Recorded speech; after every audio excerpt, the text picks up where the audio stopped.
Oh my gosh, and we are back.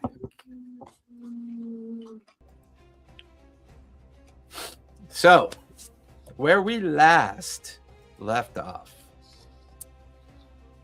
The session began immediately following the explosion in Rockhaven. A portal torn open on the engineering platform, admitting 3 Minotaurs and a beholder named Abercrombie. Despite a valiant defense, including Forn singing from the roof, sniping from the roof to wake a magically slumbering Eritreo, and Cora casting Butterfly Storm, the Piter was overwhelmed. Abercrombie neutralized the group with paralysis and telekinesis, barring them and their traitorous gnome Hollowbrook by tossing everyone through the portal. The party emerged the Panagrip Sands, overlooking a massive valley teeming with Fey forces. They witnessed a colossal excavation of a 200-foot sand sculpture resembling, of all things, Eritreo's mother. They were escorted by Cross, a summer Eladrin, into a domed structure radiating pure Feywild energy. There they met the Sandman, an ancient arch-Fey appearing as a 12-year-old boy. The Sandman revealed that the Heart Star they seek is not just a gem, but a legendary Githyanki astral ship buried beneath the sands. He demanded Eritreo's help to open the monolith's inner gates, which are sealed with celestial writing referencing Davini. The group was allowed to interrogate Hollowbrook, real name Greyburn, under magical charm. He revealed his superior is Oblum, a changeling zealot leading the Iron Collective, with the goal of wiping out the material plane mortals to reclaim Exandria for the Fae. After the party left the room, Cora used her talisman to remotely witness the Sandman eating Greyburn's brain to extract... Forn, that's right. It was Forn who did that. Eating Greyburn's brain to extract information. We left off in the party's guest tent. Professor Jabatross used his atlas to cast Gate, successfully summoning his husband, Giancarlo, to help translate the Githyanki logs regarding the ship. Distrustful of their new allies, the party hid the entrance to their magnificent mansion behind a disguise and retreated inside to rest. And I believe where we last left off, you guys were wrapping up some long rest activities. Mm-hmm. And Professor was talking to his husband, who's very angry. Yes, backhand smack angry to be more precise. Yeah, I was meditating. Sorry, are we talking about my actual husband or my in-game husband? Your in-game husband. Oh, okay. Your camera's not even on. We can't even see you. But is your actual husband doing all right? He's all right. He's recovering from surgery, and he just had a rough day. So wound care always takes forever, and we kind of budgeted like half an hour, and it did not. Yeah, that went.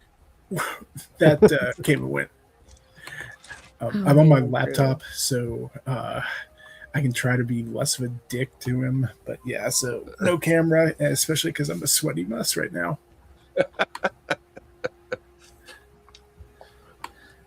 But all right. So does anybody else want to work on anything before the long rest is triggered? I was meditating. Were you focused on anything with the meditation? Yes, it's the keeping hags out of my head. Oh yeah, that's right. Oh yeah, I did. I told you there are a bunch of hags around. Yeah. Yep. Mm-hmm. Okay. I mean, there are. This is fair. There actually are. Yeah, I'm trying to. It was. There's a thing. I'm trying to record it in my. The Dream Watch. They practice a meditative ritual before sleep that strengthens the soul to resist hag nightmares. Many awaken from dreams with sand in their palms, a sacred sign of protection. So that's what I was doing before bed. Okay. I remember the sand in the palms bit because I remember being like, we're also in the middle of a desert, so whether or not this has an effect, you're going to wake up with sand in your palms. Right.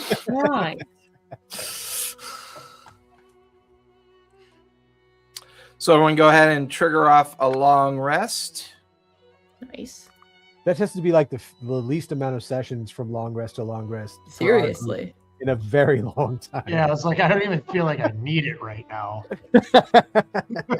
Yeah, what was it? Only 2 sessions? 2 or 3, something like that. Great. Yeah. Mm-hmm. It was the battle. It was. I think it the was just session. last. I think it was just last session and the session before. Yeah, you're right. Yeah. It was just 2. Yeah, it was just 2. It's kind of crazy. Kind of Yeah. crazy. As opposed to going like 20 sessions without a long rest, like we've Yeah, we've like done 3 before. combats. 3 combats, no long rest. Yeah. Well, it also helps that we don't have to worry about spell slots anymore. Yeah, that Makes that a big goes a long difference. way. It's almost like you can use spells now. Imagine that. You guys wake up the following morning.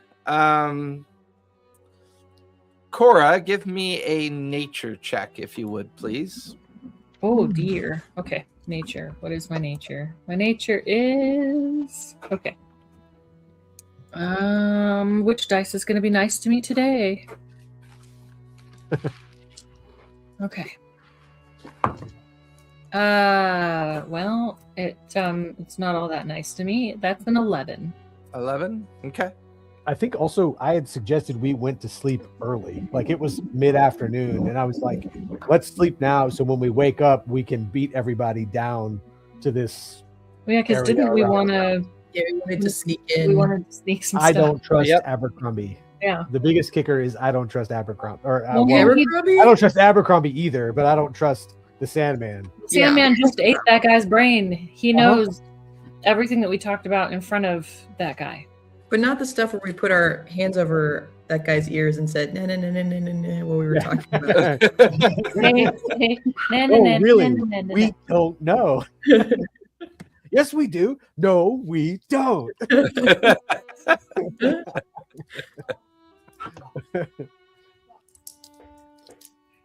Before we head out, like if we're still in the tent, because I assume we're all getting bumped out of the Magic Mansion at the moment. I'll cast before we start heading down. I'll cast Pass Without a Trace on everybody. Okay. That's concentration for up to an hour. I will double check it because I haven't looked at the spell for a little bit. And that's plus 10 for stealth checks. Mm-hmm. Pass Without a Trace is concentration up to an hour. Yep. So that's I figured that would get us down there. So what level spell is that? It's first level. Okay, go for it. Double check that. Pass Without a Trace is second level. Sorry, second level. Okay. Rolling. That's an 18 on the dice. So All right, you're good. Yep. No wild magic to contend with so far. Spell goes off. As you guys all come out of the Magic Mansion, the door. Whose spell effect is the Magic Mansion again? It's Treos. Eritrea's, that's right. So Eritrea's the last one out. As soon as he comes out, the door folds back in on itself and dissipates. With that, the 5 of you are standing inside a very quiet guest tent. It's still dark out. I'll say based on the time that you set this little shenanigan up, you get the feeling you have about 3 hours until light. Does it look like anyone's been in the tent since we? Give me investigation as you examine the tent. I'm gonna help. Okay. Okay. You have Help, advantage. help helps because that was a 4. I'll take a 16 over a 4 plus investigation is 5. 21. Nice. 21. There are footprints leading up to the entrance of your guys' tent. There are there's a wooden cart with food on it that was left out front of the tent. There are a set of footprints that look like the table of food that you had out previously had been cleared. As far as you could tell, it looks like caretakers have come and gone and kind of taken care of the tent. Other than that, no other obvious disturbance. it only looks like maids of service has been in and out of here, so we may get the jump on anybody if we head down there right now. All right. Yeah, let's do it. Pass without a trace doesn't stack, does it? Mm-mm. No, it does not. If It's 5 of you cast it, plus 50 is unrollable. You can't find us. I'd like to, as we're setting out, I'd like to cast See Invisibility, which is a 2nd level spell. Ooh. Yeah, go for it. Give me a casting roll. Come on. All right, that's a 13 plus 9 is 22, so that's Yep, fine. you are good. Okay. What's the area of effect? 30 feet? So it says for the duration you see characters and objects that have the invisible condition as if they were visible, and you can see into the ethereal plane. It doesn't include a range, so I think it's just anything I can see. So it's duration. Yeah, it lasts for an hour. Okay. While we're doing this, can I go ahead and cast Comprehend Languages just in case something comes up, so I don't have to think less than Absolutely. an hour? Is Giancarlo traveling with you as well, Professor?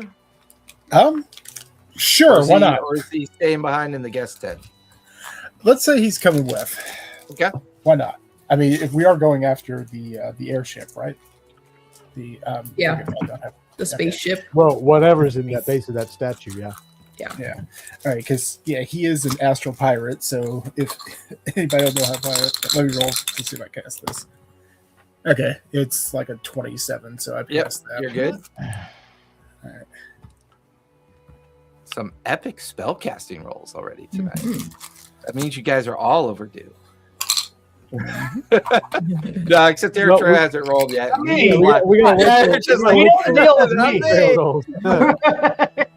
Hey, we're all down to Chaotic. 1 hit point. We're all down to 1 hit point. How about a good pass healing word and get us all Right.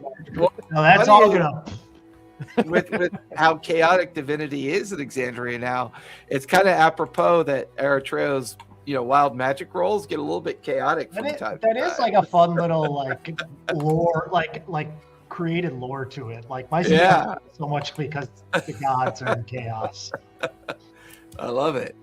I can't wait to add the new thing that I will be doing for wild magic rolls in the second half of the campaign. Ooh. I will be generating random tables that are different every single time that you roll. Nice. So that way there's no repetitive numbers. So yeah, it's going to be a lot of fun. I love spellcasting now. It's so much more fun. I'd be down if we want is to add that the desperate measures or whatever that they're doing in the current Critical Role campaigns. Yeah. That is like a fun mechanic. If you're below 50% HP, you can auto fail a death save early for some Oh, yeah. added That bonus is thing cool. right now. Like that's, Yeah. I mean, I will die, but it will be a very cool way to die. Yeah.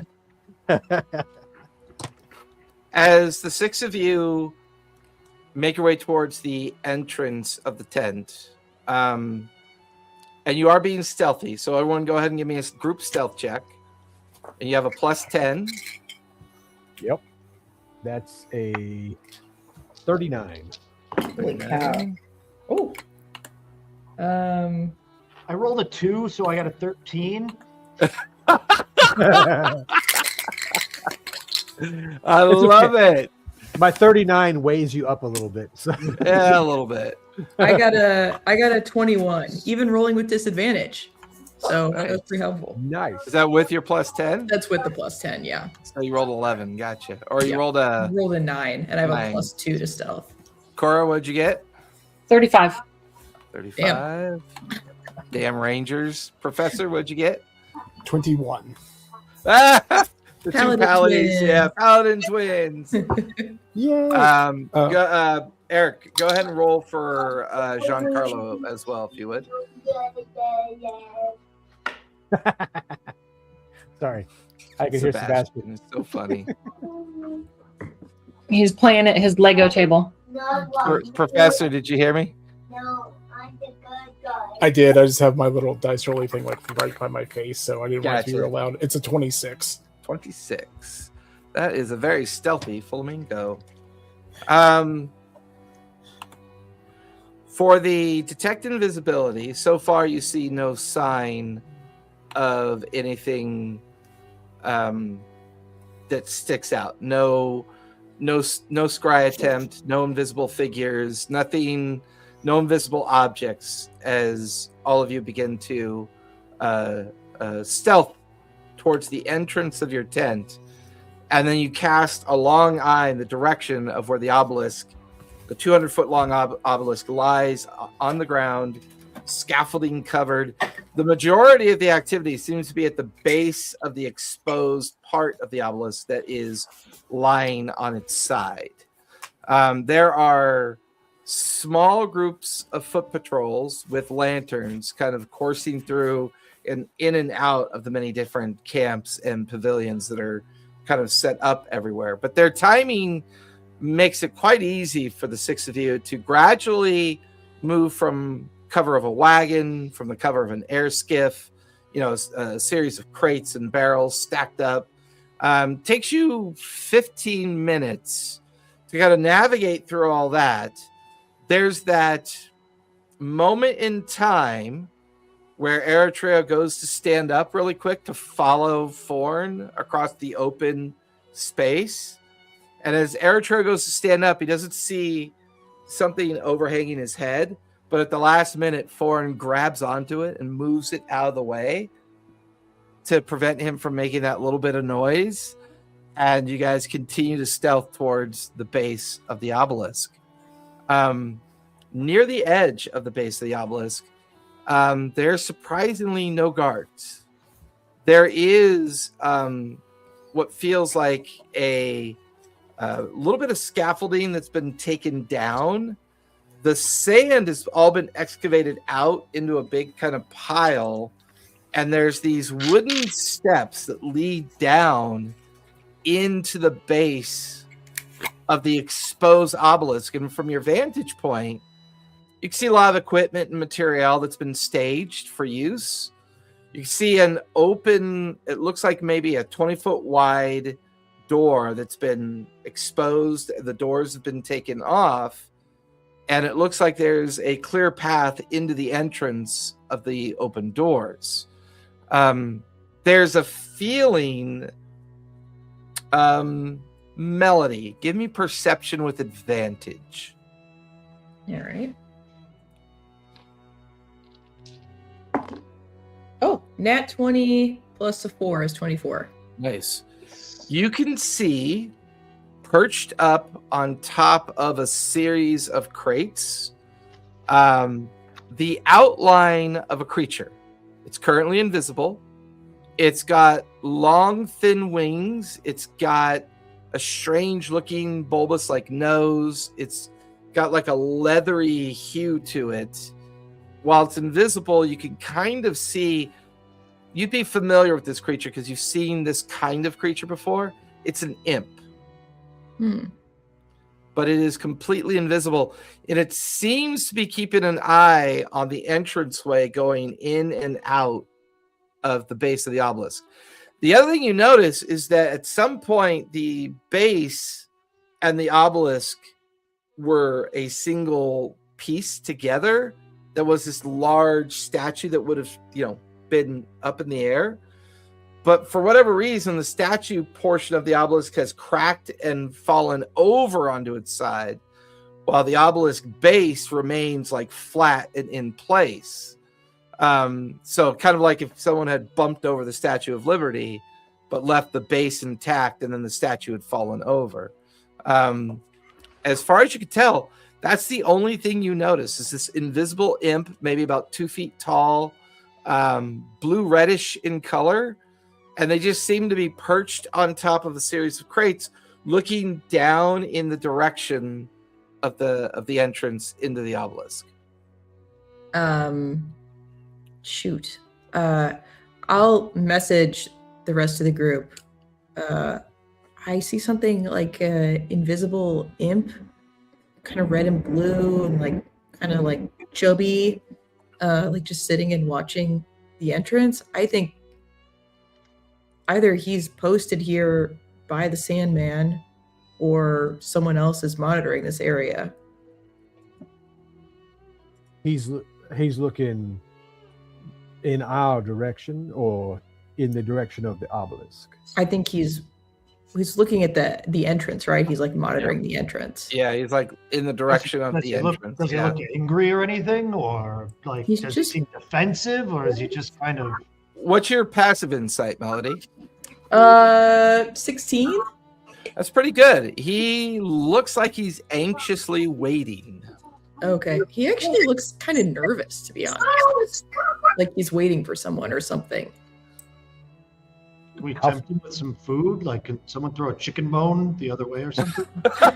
I have blind sight within 10 feet.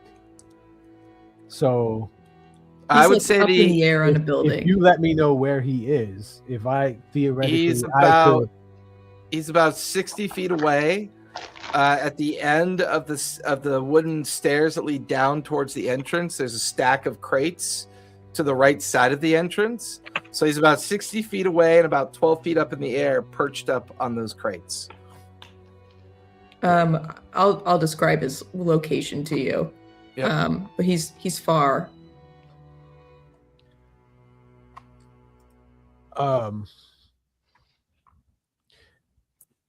And there's Try no way to to tell message him. put him up there.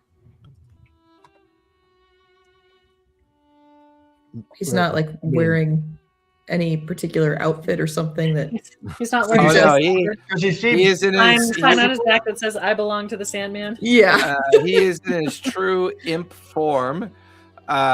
He is naked as a jaybird, blue reddish colored imp. I would say that Eritrea, give me a religious check if you would, please. Come on. Another 2. I just rolled another 2, so that's a 9. Come on. The only thing that you know about imps is that they are typically infernal in nature and tied to creatures of infernal power. That's the only thing you know about imps.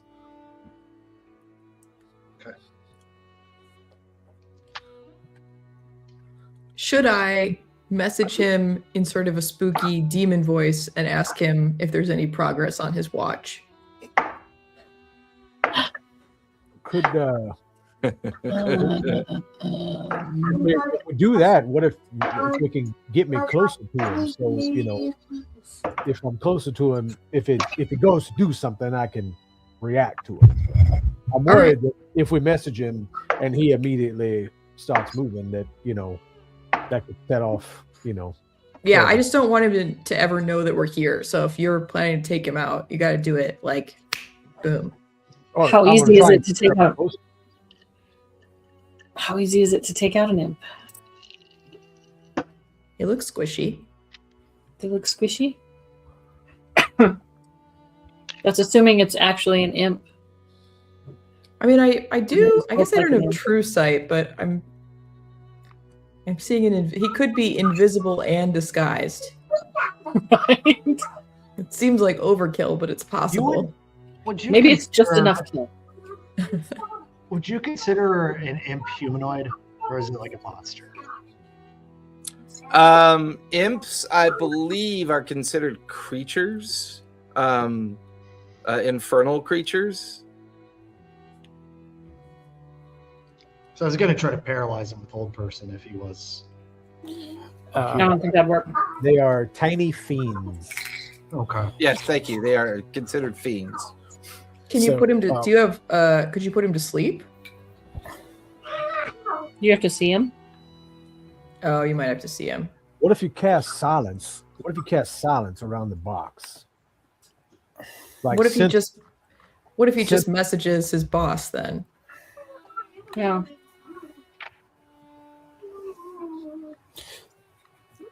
Do imps have true sight? What if we cast darkness? Do any of us have darkness? I do not have darkness. I do, but it's not prepared, so it'll be a lucky roll. I could cast command. Could I banish him? Oh yeah, just banish Yeah. him.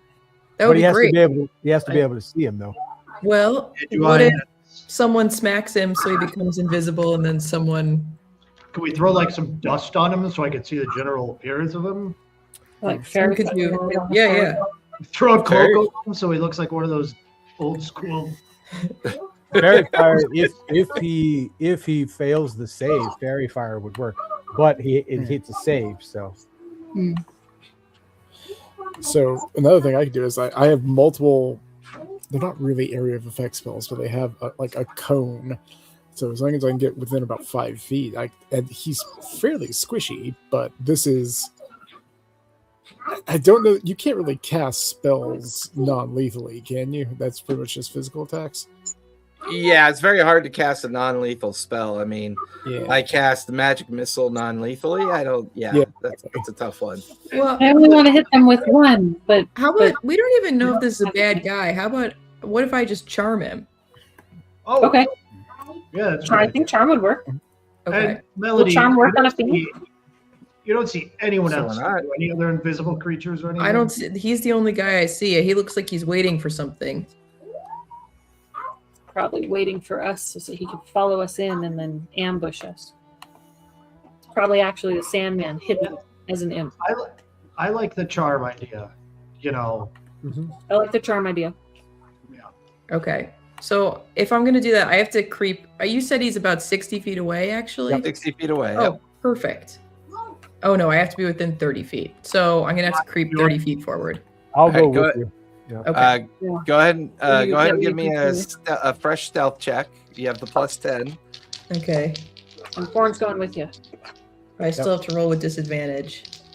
That's a 37 that time. Okay. Okay. I got a 15. Okay. But you should be able to see if he looks in your direction, in our direction. Yeah, I will be able to He see does if not- he notices us. Yeah, there's a moment where Melody makes a little bit of noise, like the edge of her horns gets caught on a piece of rope that nearly pulls a shovel off of a crate.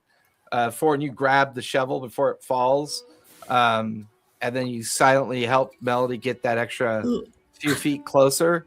He doesn't turn in your direction, so he does not hear you. I rolled a 9 + 4 for his perception. Oh, it was close. Okay. All right. So now I will roll my for my spell to see if it goes off. It's just a first Okay. level spell. That's a 16 + 9, so that's 25. You're good. So he needs All to right. make a wisdom save, So he right? has to make a wisdom saving throw, wisdom 17. Yeah, that's a natural 2 +3, so that's a 5. Okay. So he doesn't know, he can't see me, but he's very charmed by me. But you're not invisible though, right? You're visible. Well, yes, I am visible. Okay.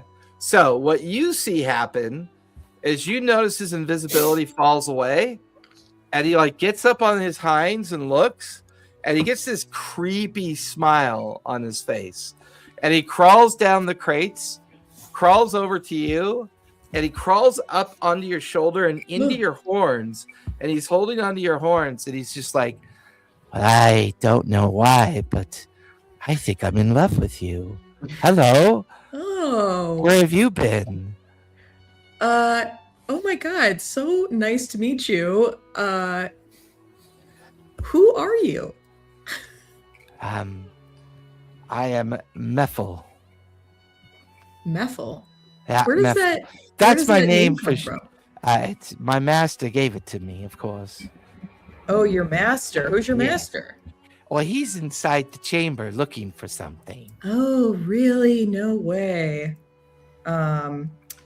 Would you mind climbing off my horns? I'm just like trying to gently extricate you're him. like a cat. Like you're unpeeling his little fingers and you Yeah. set him down on the ground. Your master. But then he goes full Ewok and he rubs up against your leg and starts, Oh, he's just like, oh, okay. So as I'm like sort of gently pushing his head away, who's your master? Who is it? What's he doing in the chamber? He didn't tell me what he was doing. He just told me to keep an eye out. Make sure no guards comes in while he's looking for it. What's he looking for? Some Maybe we can help him object. find it. I don't know. He Said it was part of a star. I don't know. Is your master the Sandman? Oh, I don't know who that is, but no, that's not his name. I can't tell you his name. You could tell me. What does he look like? What does he look like? Well, considering Melody and Fawn are about 30 feet away too far from away. you guys. What is it? What does he look like? What can you tell me? Well, I mean, he's a tall, older guy. Mm-hmm. Long beard, long, scraggly hair. Horns like a tiefling, because he's a tiefling. Yeah. Well, he looks around. Probably won't care. You're my bestest friend. Yeah.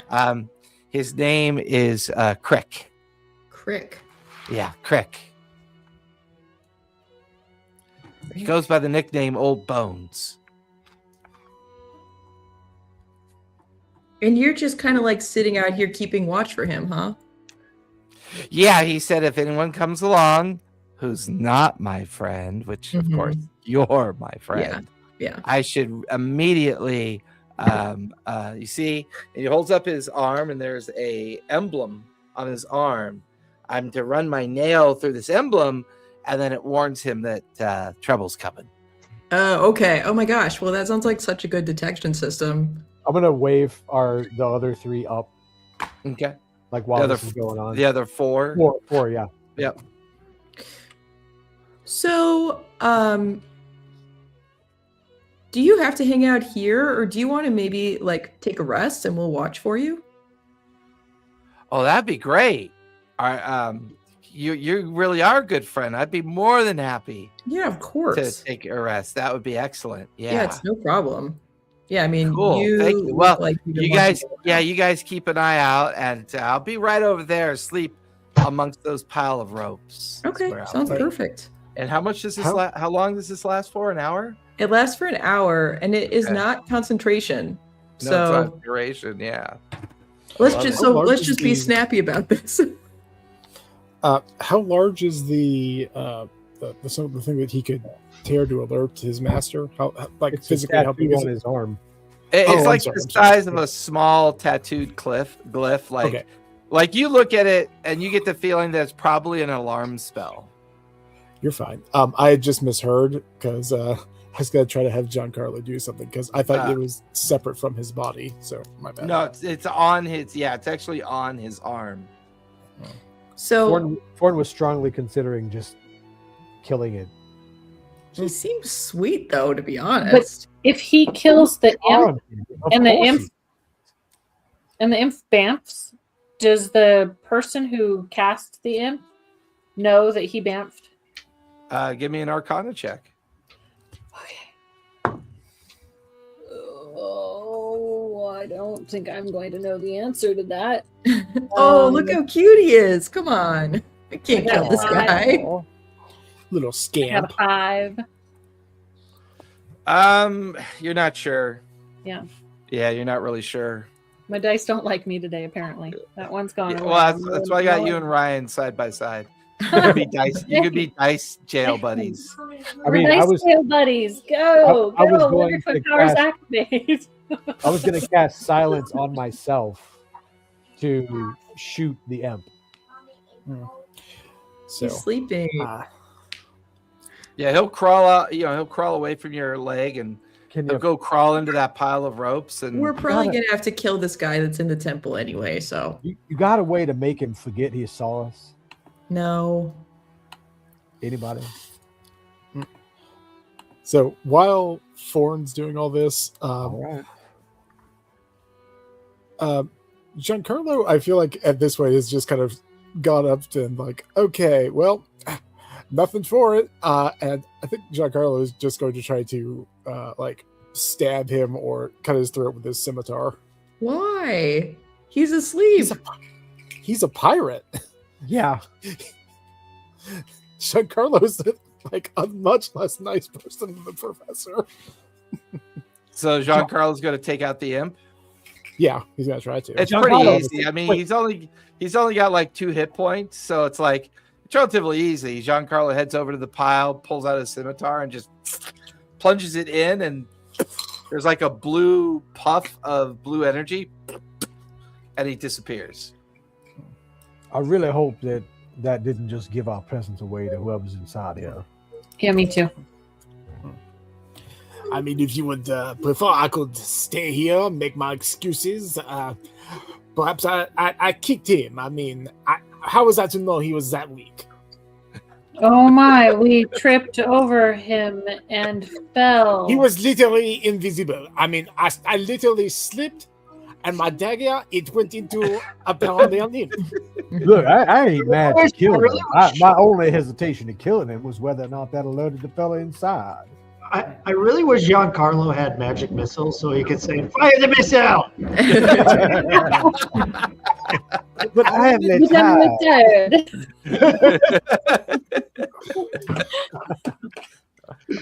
What have I done? What have I done? Well, actually, Professor might have magic missiles. Giancarlo could yell at Professor to fire the missile. I'm a paladin wizard, so I probably have access to it, but I don't have it prepped. The imp is dealt with. No other signs of invisibility, just the entrance leading down deeper into the base of the obelisk. I'd like to make a quick check for traps before we walk in, just if the imp wasn't. Oh, that's a good idea. Sure, give me an investigation check as you examine for traps. That's an 18. You find the remnants of a dispelled a glyph of warding. We may have to Whoever went through here before dispelled the trap while going in. We may have to get down there quick so that they don't find the Heart Star first. Look, there's a dispelled glyph here, so whether it's the guy, you said his name was Crick, went in, whether it was Crick that dispelled this glyph or someone else, there was a glyph of warding here. It has been dispelled. I feel like our time is limited. We should hurry. All right, let's go. You guys being stealthy still, though? Yes. Yeah. I am. All right. Yeah. So everyone give me fresh stealth checks. You got the +10 for going into the entrance. I'll take point. Okay. That's another 39 for me. Okay.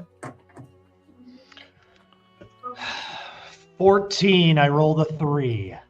Hey, That's one better than a 2. 34. I got a 22. Okay. I feel like my whole dice box is cursed. No. Nice box. Are you rolling the dice I gave you, or are you rolling some other bad dice? I'm rolling, and I even tried a whole new rolling technique. I did it with my fingers. I just tried it right now. Like, it's got to be that. The professor. I'm gonna put it in my mouth and spit it out. Yes, that could be the way. Oh yeah, yeah. Don't that's even, good. Callista. Don't even go down that road. Just exhale. Leave that road empty. I just said okay. That was it. That's all I said. But if you swallow it, you become the world's slowest. All right. Professor, what did you and Giancarlo get? So the professor got I think it was 25, and Giancarlo got a nat 20 +10, so 30. Yeah, he's an incredibly stealthy giant pink Flamingo, cobra. So As stealthy. you guys begin with Foreign taking the lead, heading into the interior, the tunnel kind of is a kind of typical reinforced tunnel that's been dug down into. Wooden bits of lumber have been placed in as steps leading down into this continuous hallway that just seems to go down maybe about 100 feet until you get to a landing. And then once you reach the landing, you can tell that you're inside of a main excavation chamber. Lots of equipment. For you, Cora, with your passive perception, you immediately see fresh footprints. They are soft-booted tracks. Whoever it is definitely over 6 feet tall. They're very much light in their step, and the footprints go off into the depths of the excavation chamber that you guys are now standing at the beginning of. I point them out and I say they're soft booted, so they're literally made of hide.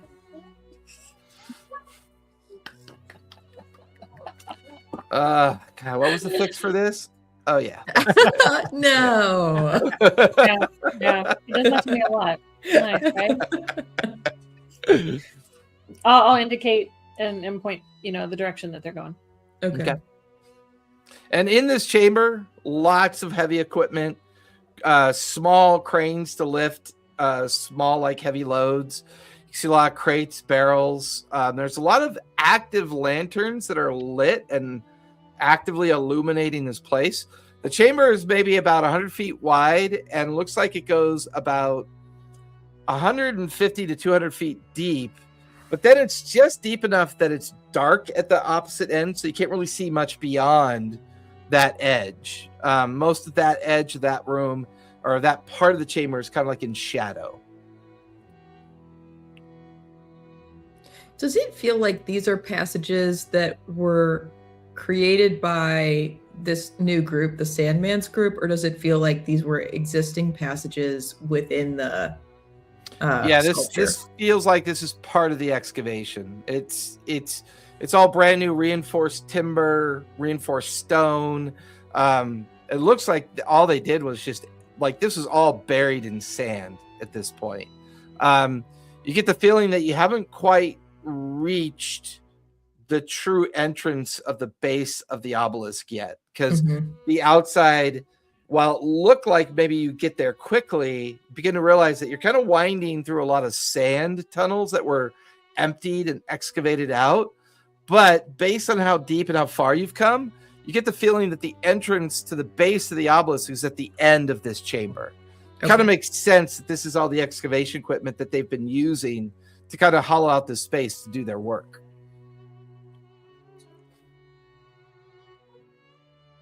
Shall we follow the footprints? There's only one way to go, right? Are there multiple passageways? A bigger mostly, room, or just a big passage. All right. It's a big room that looks like you can traverse through it. There's lots of hiding places for sure. But the footprints that Cora's following behind Ford go off into the distance to the other end of the chamber. Yeah, let's follow. So I'm gonna sneak ahead still and be looking for traps again. So if I get within 10 feet of something that's invisible, I can see it. Right. Give me a investigation check. Yep. That's a 13 plus 5 is an 18. 18. No sign of any traps. No sign of anything specifically invisible because Melody still has her scene visibility up, I believe. Yeah. So you I'd don't have to be within 10 feet. So yeah. So far, coast is clear. You guys are winding through stacks of equipment, and as you wind through the equipment, you start getting to the other side of the chamber, using the equipment and other things as a way to mask your approach. The other end of the chamber finally comes into effect, and that's when you see what is obviously the exposed stonework of the obelisk base.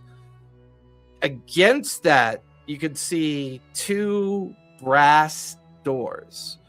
You could also see a freshly lit lantern. You could see an empty pouch, like a backpack on the ground. You can also see what looks like the remains of a teleportation circle. Ooh.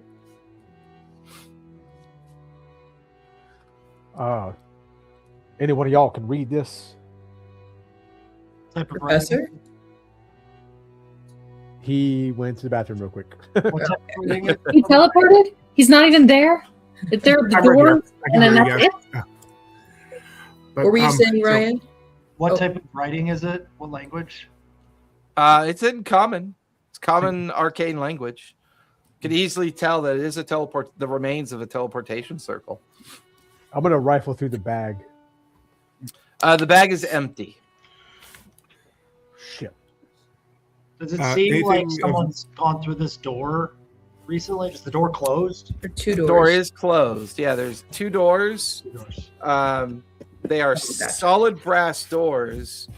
The only image on the door is where the 2 doors meet. And it's split down the middle. Is the image of a celestial creature, like a winged angel on the door. Other than that, the doors are completely blank. There's nothing else on them. There's nothing on the wall. Just ancient stone that the doors are kind of embedded into. Any indicators that anyone's gone through either of them? They don't look like they've budged in millennia. Like they look like they've been shut for a very long time.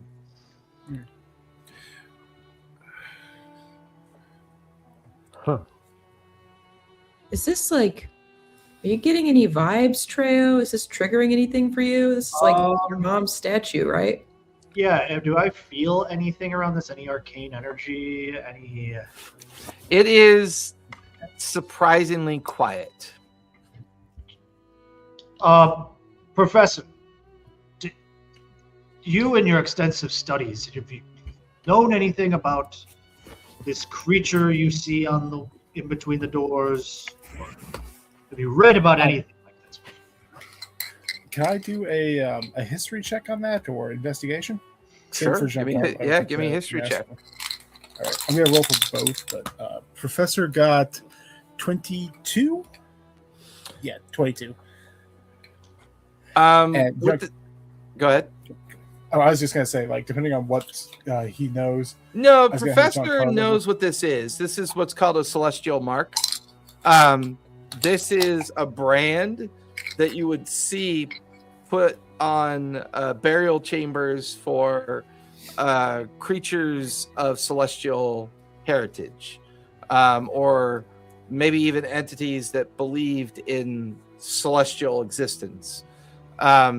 There's no definitive face or feature. It's kind of like a brand or what would be considered a celestial mark. Somebody with celestial background and understanding has branded and marked these doors as an entrance into a celestial tomb, is what it feels like. All right, so, can I roll? Is this something that Giancarlo would have any experience with? Like, he is a pirate. Before he ended up with the professor, he was a Is he proficient in religion? Let me take a look, because as you know, he's got +1. He's not proficient, but didn't know if this is the kind of thing he'd see. Without that proficiency in religion, this is probably something that is not familiar to him. Well, Okay. with my religious knowledge, would I get any more background between this specific celestial image? Oh, you give me another religion check now that you've focused on the image. I will try to cast Identify on the doors also, just to see what information I can get from them, if there's spells or something. Ritual or regular? I'm just going to cast it. I got to roll for it. Give me a spell 18 cast on my roll. religion check. 18. 11 on the roll, so that meets the level 1. Okay.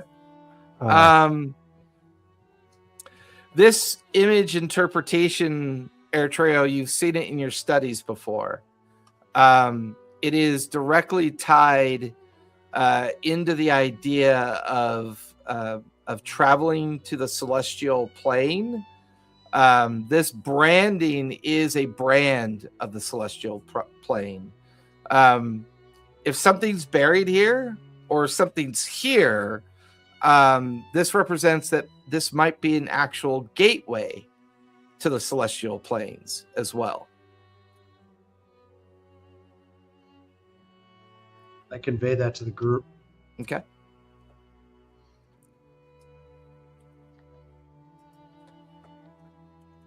And I'm trying that Identify just to see if I can learn anything magic possible about the door. Give me an intelligence save when you cast Identify on it. All right. +5. Hey. 1 + 5 + 2 is Come on. 8. You feel this arcane backlash kind of ricochet off, and the psychic recoil of effect, almost as if the doors are purposely protecting themselves from the identity or the identify. You take 8 points of psychic damage. Ugh. Fuck! Ow! My head. Shit. They don't want to know who they are. Ow. Like wipe the blood from my nose.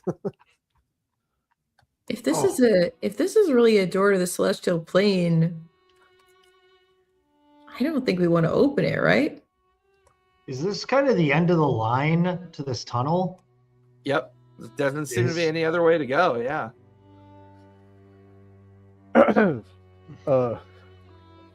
Treo, you got that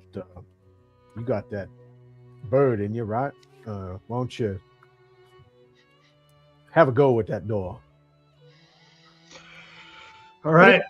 But if we open this door, everyone else will have access to the celestial plane if that's what's really in there, right? I mean, am I crazy? Not if we close it behind us.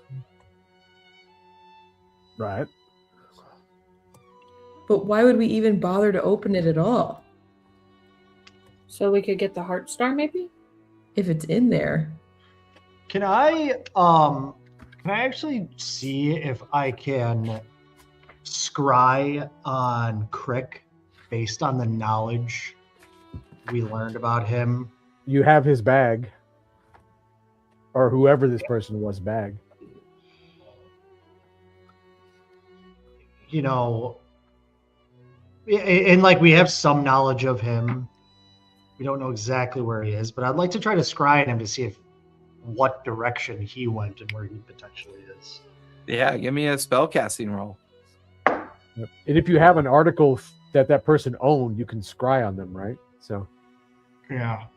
I rolled a 10, so plus 8, 18. That'll. Yep, you're good.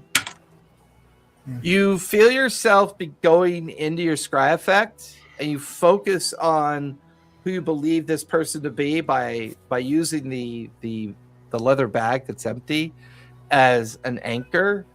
There's a brief moment where you almost connect, but you get the feeling they were able to resist your scry effect. Okay.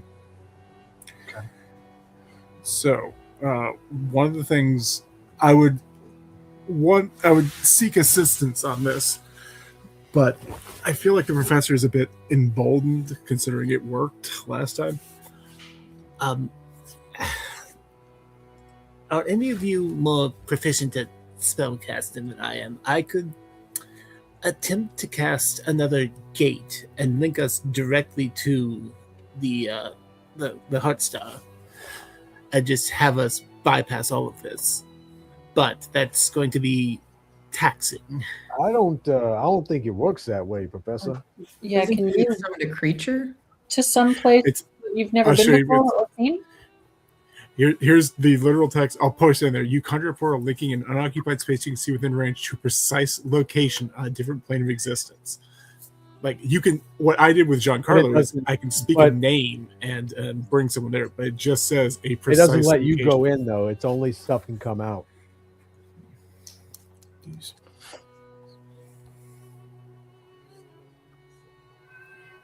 Yeah, I don't know if that would work. So Could describe what we- the spell does again. Yeah, I'll put it in the chat, but it doesn't actually say anything. It's but yeah, you conjure a portal linking an unoccupied space you can see within range to a precise location on a different plane of existence. The portal is circular. You can make it 5 to 20 feet in diameter. You can orient the portal in any direction you choose. The portal is the front and back. Travel through the portal is possible only by moving through its front. Anything that does so is instantly transported to the other plane, appearing in the unoccupied space nearest to the portal. And what are you trying to do with this? I was going to. It doesn't say anything in there about needing to know about me needing to physically know the location. But if I were to cast it, I could open a gate, say 20 feet away from the Heart Star. Mommy. Or on Yeah, the because or whatever's on the says- other side of the yeah. door, right? Yeah. Well, I just says like I was gonna bypass everything. Just say like the What's the spell called? You have to know It's the just precise gate. location. You don't know the precise location. You have to know the precise location. Is gate like it's you have a Oh, spell yeah. book with the spell gate, right? Yes, Well, it yeah, also that's what it says is. you have. So you conjure a portal, right? Mhm. So you conjure the portal. It's then linking to an unoccupied space you can see within range to that precise location. So you actually have to be able to see where you're going. No, I don't think you No, can no, see no. where you're going. The C is Yeah, where you make because, the like- portal, but it's Oh yeah, to where you a can see precise space you can see within location range on a different plane. to a precise It's a location, location on a different plane of existence. different plane of existence. So yeah, you're trying to go from material to material. So I think that kind of breaks the spell right there. I thought you said But- okay. Yeah, I thought we were going through the. What?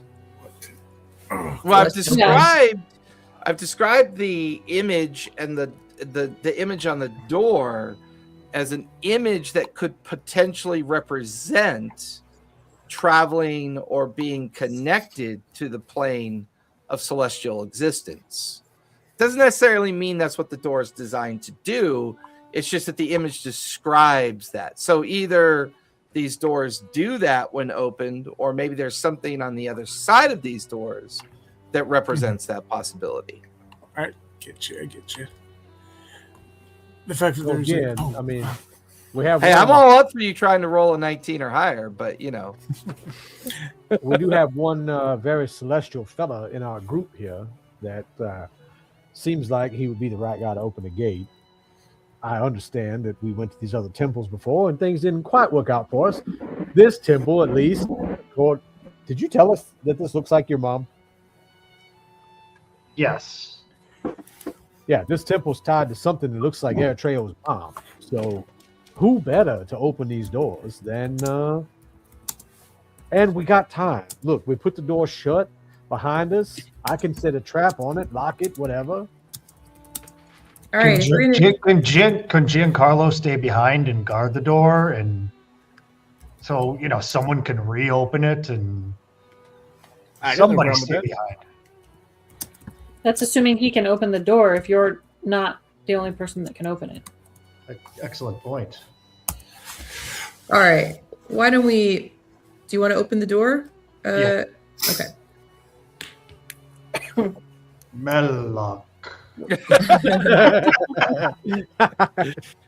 Definitely a D6 inspiration for that, because that was the level of timing on that was epic. I've got my rifle out too, so just in case. All right. Yeah, I'm gonna try to open it. As you go up and you push on the doors, there are no pull levers of any kind, so you kind of push on them. Give me a strength check as you push on the Oh. doors. Can he roll with it? I was gonna say, can you roll with advantage? But I feel like I Yeah. shouldn't touch the door. I mean, if anyone wants to help him, you can certainly roll with advantage. I'll certainly try to give him a hand. Big meaty bird man. I'll help Yeah. him. So that means Ryan rolls with advantage, right? Yep. All Remember, right. use your back. I rolled a 19, but I have a -2, so 17. As Professor and Eritrea lean into the door and start pushing, it doesn't budge. There is a quick display of images that roll up the brass surface of the door as you push on it. It's an image of a series of stars, a series of planets, and then what looks to be the outline of a figure. And then the doors don't budge, and as soon as they lift off the doors, the images kind of all fall away.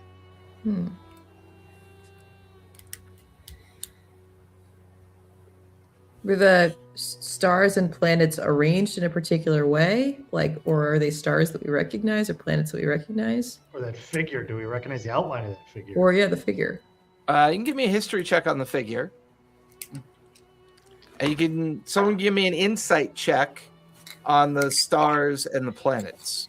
I'll do that. Okay. I got a 18 on the history check. Nice. All right. 23 on insight. Okay.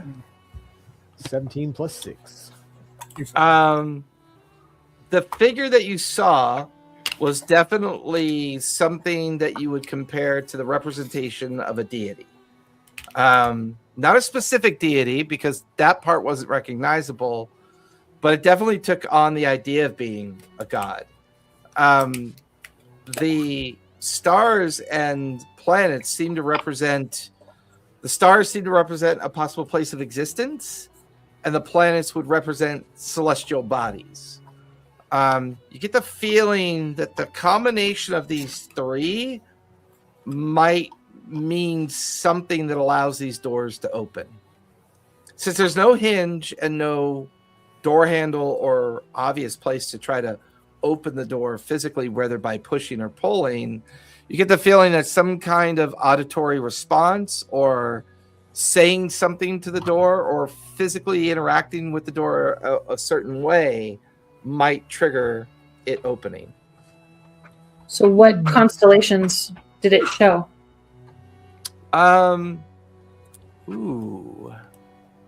Give me a survival check on that, if you would, please. Ooh, that's an 18 plus 11. Yeah, Ooh. 19. No, You know the stars of Exandria. 29. Or 29, yeah. You know the stars of Exandria very well, Cora, from your travels and tracking creatures and moving through many different areas of Marquet. Okay. No matter where you've ever stood and looked up in the star or looked up in the night sky, these stars that present themselves on the doors are not associated with Exandria's night sky. These are stars from some place completely unknown to you. Is this like an astral plane? I mean, this is a Githyanki ship. Is this an astral plane thing? I have an idea. Yeah, what's Yeah, the Giancarlo. I take out the portable hole and snap it open and pull out the heart star that we have. Okay. When we touched this thing, we saw, well, who was it? Corinna saw the Githyanki and all that, right? I don't see a place to put this on the door, but maybe if we make contact, something will happen. Knock, knock, knock. So it's more like banging a coffee table up onto it. It's a big chunk of stone. Well, we had the heart star was inside of it though, or the little thing. That, that's true. Yeah. Oh yeah, that's right. You have the we got core. the thing out of it. Yeah, the core. Yeah, the heart star out of its core. That's true. You did. Yeah. So I'll take it out first and see if there's any reaction at the door. As you take it out, you guys watch as the doors immediately light up. The starscape, the celestial bodies, and the deification, the deity silhouette, all appear and are glowing kind of like a soft yellow and blue glow. Professor, you know that you've been learning that Gith language, right? I have comprehend languages, and Giancarlo speaks Githyanki. So Y'all know any words in Githyanki? It means like open or friend or whoever that god might be or anything like that. So I'll say the professor says does something like open in Celestial, and Giancarlo can try doing it in Githyanki. Pretty sure these are Githyanki. Is there like a god of stars and planets, or is there a sort of a Githyanki god of the astral plane? Give me a religion check on that. All right. It's an 11. Oh no, 11? It's a 13, but still 13? not that good. I would imagine the only thing that you know from lore and history related to Githyanki is that they do worship a creature called the Vlaakith, and the Vlaakith is an undying Lich Queen. And it is said that the Githyanki worship this person as a god. It doesn't feel like a hit, but I'll mention it to the group. Yeah, Professor, you know anything about this Lich I mean, I don't know much about her. Honey, in your past life, I know you weren't a fan. I think Giancarlo, can he roll history on that? Because Sure, go for it. what'd you get? Oh, 17 plus. I think he's got a plus 6. 23. 23. Actually, sorry, it's an 18. My bad. I was thinking the professor. 17 plus Gotcha. 1. 18. He could definitely confirm that the Githyanki do worship Vlaakith. They are very distrustful, if not completely in complete antithesis of deity worship, because they distrust all things of power that could possibly tamper with your mind. Giancarlo will know that comes from their persistent war that they've battled with the populations of mind flayers throughout the astral sea for a very, very long time. They view all gods as tyrants. They view all deities as tyrants. The Heart Star reacting feels like it has more to do with what's on the other side of these double doors. And you guys begin to realize that maybe with the Heart Star being out, a defensive mechanism is being triggered on the door. What's the Maybe. opposite of a hard Defensive. door? Defensive does not sound like it will open. Maybe put it away. Sure. As you back put in it the hole. away, all the lights and everything diminish. I'll roll the hole back up, put it back on the back. So, just being cheeky, I think Giancarlo, once he sees that kind of gets put away, just kind of mutters in Gith under his breath, just something like "No gods, no masters," just to see if it does something weird. Does he say it in Githyanki? Yeah, he says it in Githyanki. Okay.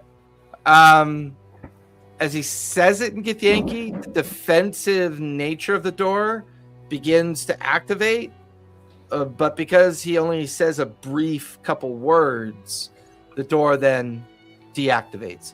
You get the feeling that this door is designed to prevent Githyanki from getting in, is what it feels like. Oh. All right. So who hated the Githyanki? Yeah, who hates the Githyanki? Everybody. Yeah, kind of. I I'll mean, try. I'll try did and we say it try- in words that, talk in words that I know, languages. Did it do anything when the professor said open in Celestial? Say that again? Did the door react in any way when the professor told it to open in Celestial? No, it didn't. The defensive mechanism didn't kick in, but there was no other reaction either. Well, how about sort of celestial gods dealing with planets and stars who are not Githyanki gods?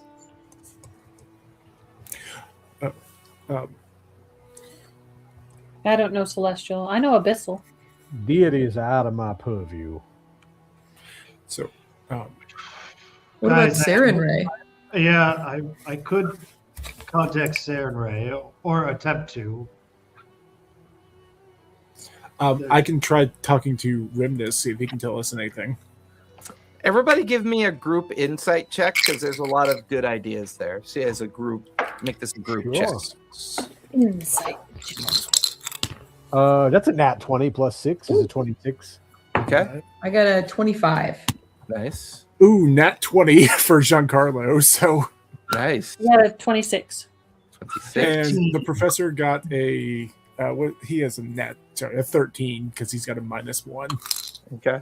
And what was Giancarlo's with Nat 20. bonuses? Oh, with Yeah, that, sorry, with that 26. 26. You got 3 26s.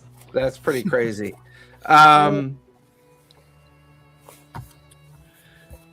Giancarlo knows that the traditional enemy of the Githyanki are the Illithid, the Mind Flayers. Illithids are capable of living just about anywhere and in many different planes of existence. At one point, the Githyanki and the Illithids were sister tribes, up until the point that the Illithids enslaved the Githyanki for many centuries before the Githyanki finally kind of broke away. And because no one ever helped the Githyanki escape the Illithids, they became natural pirates. And they raided all throughout the Astral Sea, periodically finding safe haven when they need to rest before starting their raiding seasons all over again, whether it's in the Astral Sea or maybe a particular plane of existence or even a particular world upon which to unleash themselves on. But none of these defensive mechanisms scream Illithid. These are all celestial markings, celestial magic, celestial interpretation. But there is the remembrance of the fact that Eritreo's mother, known as the Master of Sands, was a member of the Cobalt Soul as well. These double brass doors are almost a representation of the understanding of the Celestial Gate during the period of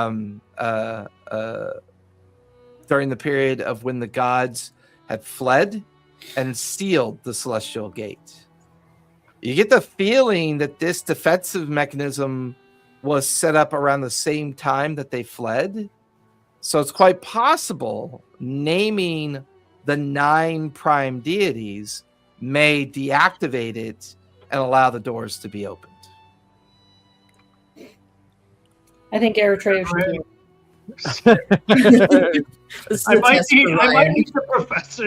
need the professor's assistance with all of his. You're a cleric. Eritrea. No. Do clerics have access to Google? Well, there's like happy, sleepy, grumpy, Sleepy, grumpy, dopey, sneezy. Doc. Don't forget Doc. Doc. Oh, and So Bobino. You know Saren Ray is one of them. Nice.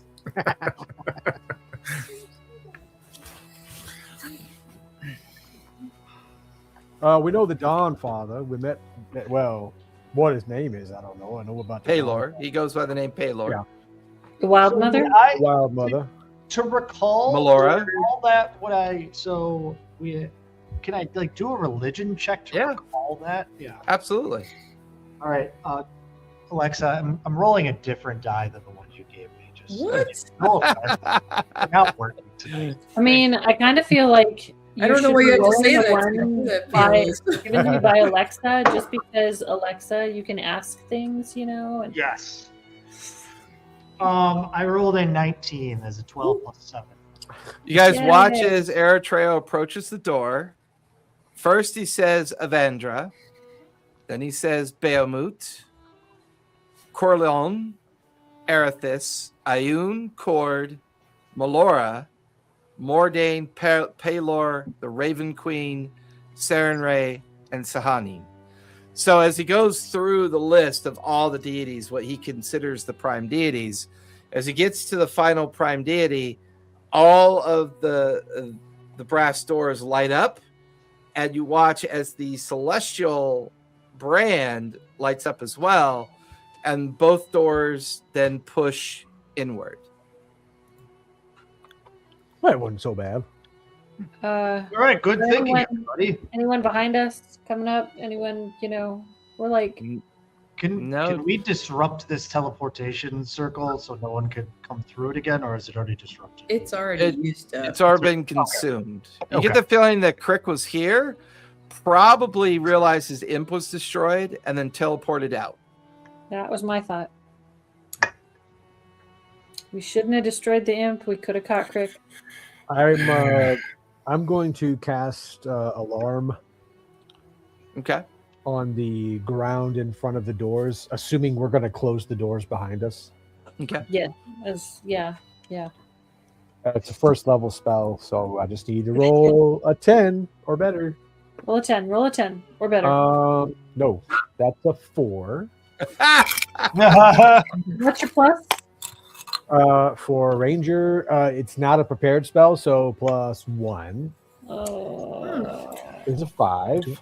All right, let's see what that D100 gets us. So there's a Ranger spell, so lead with that much, right? 47.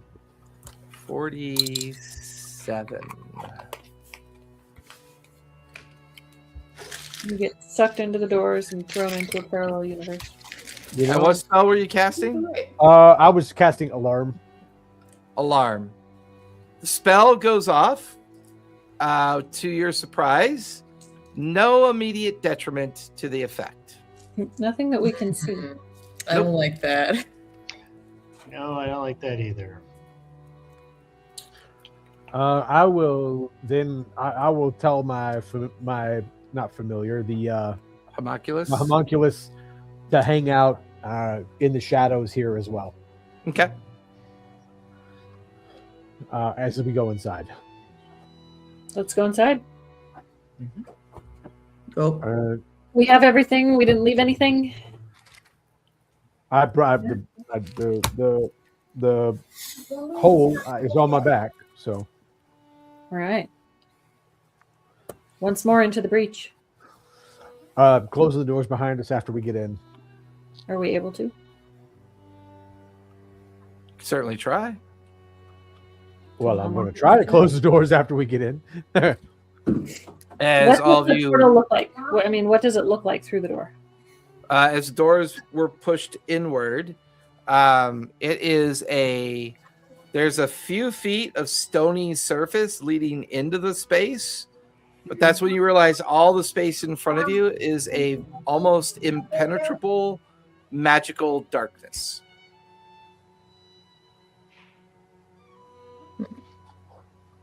Glad I got blind sight. Magical darkness. Your blind sight does not seem to work. Boo. Can I'm supposed to be able to see into the ethereal plane. Am I still seeing into the ethereal plane? You are not. You are seeing into a pitch black void. How much stonework is there before the pitch black void? You said how There's much? about 5 feet. So Okay, you so take we can- 5-foot step in, Uh-huh. and then beyond the threshold of where the doors push open, Uh-huh. it's just this black inky void. And how wide is it? It is 5 feet wide. So the Only doors 5 feet wide, open. 5 feet deep. It's like the doors open because they're Okay. 10 feet wide, 5 and 5. Are there, But then they funnel in 5 feet, and there's now a 5-foot width of inky darkness. Maybe are there handles 6 on the feet inside? tall. Huh? Are there handles on the inside of the door? There are not. Because they open out, right? Towards us? No, they push in. Or they push in? Yep. Well, but from the inside, are there handles on On the inside, we should be able to push them closed. You can push them close if you'd like to, sure. Sure. Yeah. Yeah. Okay. Let's do But there's that. only 5 feet. So it's whoever steps in last has to close them. Correct. Or they go through the void. Correct. Look, maybe this is like And one of I'm those still. things they use to keep food cold, and except the opposite. Instead of when it opens the door, the light comes on. When it closes the door, the light comes on. Well, Are you meta describing a refrigerator in D&D? That's The, pretty fun. the opposite of a refrigerator, because when the door closes, the light comes on. All right. Well, who wants to go first? How heavy are the doors? They're fairly light. Okay. So any of us could go in last and shut Sure. the doors. Yeah. I was still going first because I've been going first, and I'm as stealthy as I can be in the darkness. I feel like Giancarlo is right behind you. Once more So- into the breach. How'd you get back here? So as all of you kind of funnel into that small space, who's shutting the door? I'll shut it. Okay. Everyone else is in. You're kind of all tightly packed together on that 5-foot wide, 5-foot deep section of stone. As Professor's the last one to come in, he shuts the door and it plunges the entire space into inky darkness. Be right back. But I can hear you guys. Okay. What can we hear anything? It is eerily quiet. No sound of wind, no sound of, in fact, as you listen, Melody, you Wait. realize you can't even hear yourself breathing. The doors, when we close them, do they look like they could open again, or do they look like they sealed? Give me an investigation check as you go to examine the doors. Ugh. I'm gonna put my If hand I- on. Go ahead. I'm gonna put my hand on one of the walls, 10. and then 10? just start walking in a direction. Cora turns to examine the doors, and you're like, what doors? What walls? Oh, shit. There is nothing to touch. I want to cast light to see what happens. Great. We give me should have a- walked through before. Give me a casting roll. It's Uh, a Cantrip. Oh, that's right. It is a cantrip. You cast light. There's a brief moment, like a match coming to light, but then as soon as the light tries to form, gets swallowed up by the darkness. Cool. Okay, there's only one way forward. Whatever forward is, yeah. Well, it's the direction opposite of the way we came in, right? Should we honestly, I know this, listen, I don't want to sound like a little baby, but should we all be holding hands? So I do think we should all be holding hands. Just What if you do like in preschool and tie a rope? to Yes, everybody? exactly. Just loop the rope. Does around anyone have everybody. any rope? Should we tie rope to each other so we kind of stay all? I really Wells don't want Bronson to always has rope. Yeah. I have calligrapher's supplies for when that becomes useful at some point. I'm sure one of my guys has some rope, but let me look because that's normal adventurer crap. I have 50 feet of rope. All right, Yeah, I'm so sure we I all do. kind of Should we I all got link rope up link together. Yeah. Yeah, let's all link up together. All right. I'll still be out front, but I'm gonna activate my ring of fly so that. Oh, I'm by the way, not- how are you guys talking to each other? I have I've got a message. I have message.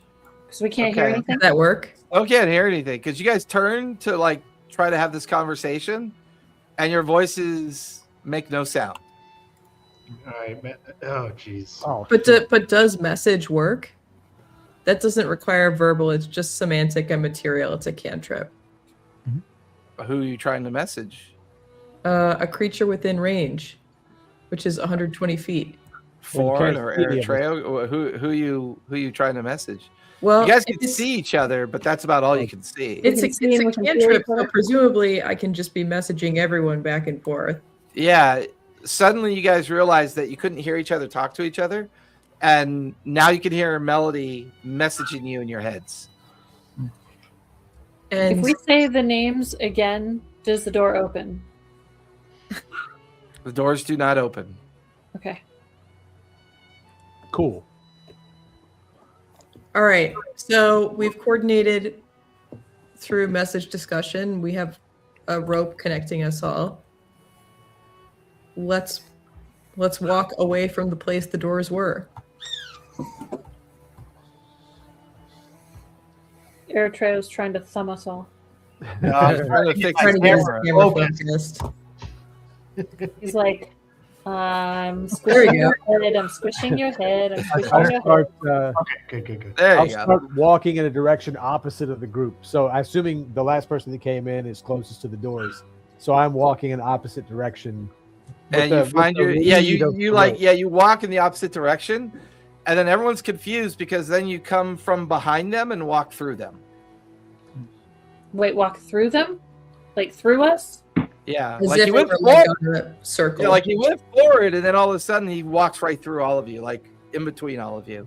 Okay, And keep- not like spirit walks through us or something. No, like he's Okay.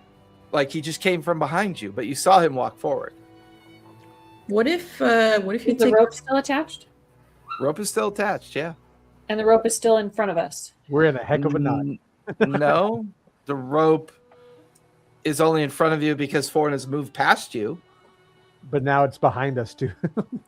No, not necessarily. It's as if he just did a loop. Okay. I'm gonna try this. Then I'll activate my ring and try to go up. The ring does not activate. So, Oh, shit. Are any of our magic items working? So you realize all of your physical magic items are no longer magical. They are all inert. What about my Could be- sword? Your sword is inert as well. Oh. did the professor or Giancarlo see, like, did we notice what Form was trying to do? Did we Yeah, he was see just him trying to kind walk forward. Yeah, he was just walking forward to try to go in a direction. And within a matter of a few seconds, he's behind all of you, walking between you all. All right. So the professor has message himself, so I'm going to kind of confer with Giancarlo, and we're going to fly above like the heads of each other in opposite directions, just to see if we kind of do the same Yeah, a thing. few seconds later, you're back with everybody.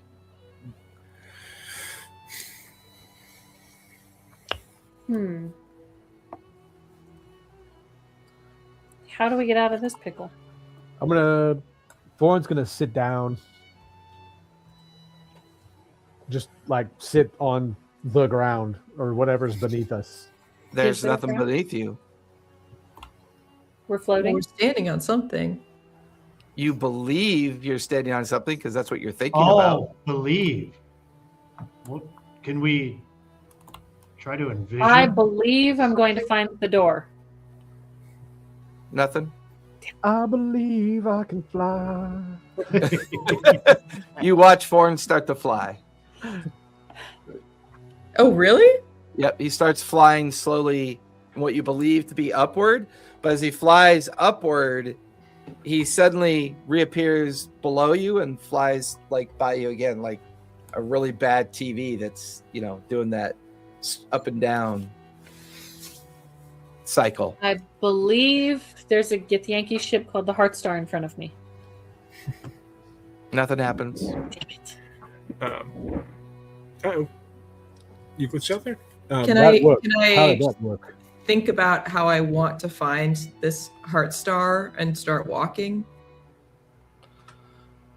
Way off in the distance, you can see a little tiny point of light that suddenly is apparent to you. So Oh, I'm gonna message the group, guys. We're here to find the heart star. Think about what you want to find. I think I see something in that direction. Professor, what's your passive insight? Or no, what's your passive insight, Professor? bad. 9. 9. Oh, Yeah, you definitely don't recognize it. Mine's really good. yeah. Melody, as you focus on that pinpoint of light Mm-hmm. that only you seem to be able to see, Yeah. you are actually drifting away from the group, and then they lose track of you. Ooh. Oh What about, no. we're all roped together. We're all roped together, though, aren't we? We Yeah, were because protected by a that's rope. The rope is still taut. You just lose visual sight of her. Okay. You feel yourselves all being slightly pulled in the direction that Melody had gone. Mm. I What believe I can see Melody. Nothing happens. So wait. Melody. So Melody said, think about what you want. We want to find the heart star. Oh, okay. So this is like that mirror in Harry Potter. The mirror of Erised. I want to find the Heartstar. I want to find the Heartstar. I want to find the Heartstar. Or it's like the trap we were in the last campaign With- underneath the giant With prism. Giancarlo's background, I would say he would confirm through message with anybody that this feels like you're in the astral sea. Okay. So I'll absolutely do that. Okay. Out of curiosity, because he actually does have decent passive insight. Like he has 16. Did he notice Melody? Well, it's not they didn't notice her. You all noticed her drift off, but she, after about 10 feet of drifting, she disappeared. Well, I meant like, is his insight enough that he was able to see the same thing or no, interpret? It's not about insight. For whatever reason, she saw something and started drifting towards it. Giancarlo, I think, is going. Well, damn, Giancarlo doesn't have message, so he can't. So he's just sitting there like interpretive dancing, just interpretive dancing. Is this how y'all met? Is this like he did this funny thing with his wings? Like a meeting? You were just like, wow. Is that how this works with y'all? Melody, while you feel the rope go taut behind you, that distant light gets a little bit closer to you until you realize you're now standing inside of another chamber. Oh. Ooh. And in this chamber, you can see a large fractured crystal standing in a semi-upright position. The chamber is strange in the sense that it's like an unfinished cavern or more of a natural cavern. To your right, you can see a metal door with some strange writing on it. To your left, you can see another metal door with strange writing on it. And then where the crystal is fused into the rock, you can see a kind of metal plate at the base of the crystal with some other strange writing. Because of your recent conversations with Giancarlo and the professor, you recognize it as Githyanki writing, but you're not sure what it says. Okay. And I do not speak Githyanki. And I'm I suppose looking around this chamber and don't see any of my friends. No, you just feel the rope behind you taut. Yeah. And the rope behind you disappears into that inky darkness. Damn. I'm gonna start thinking follow the rope. Okay. You start hand over hand, following the rope. I'm trying to think. Follow melody. Follow melody. Find melody. I am following the way melody went. Melody, you feel this huge kind of like pull on your rope that almost pulls you back in. And then suddenly everybody else comes falling out of the void into the space that you're in. They all tumble out like good old fashioned time bandits coming out of the closet. Oh, thank God, guys. I have no idea what this writing says. I was just going to open a random door. I told all of you, we are in the why did you not? We are in the astral sea. Did none of you pay attention to me? I mean, to be fair, you look like you were like... Yes, obviously. I mean, none of that really spoke astral sea to me. I don't see it. You uncultured cretins. You uncultured cretins. My love, you are wasted on these people. I don't belong on a salad. Call me a crouton. What a dad joke. That is a solid dad joke right there. So you guys can now see everything that Melody can see. A large fractured crystal in front of you, a door to the right, and a door to the left. The interior of this cavern that you're in, this place, is only about 50 feet in diameter, maybe about 12 feet tall. But there's a strange kind of ozone smell in here, like a almost like a blast furnace like smell of burn and ozone.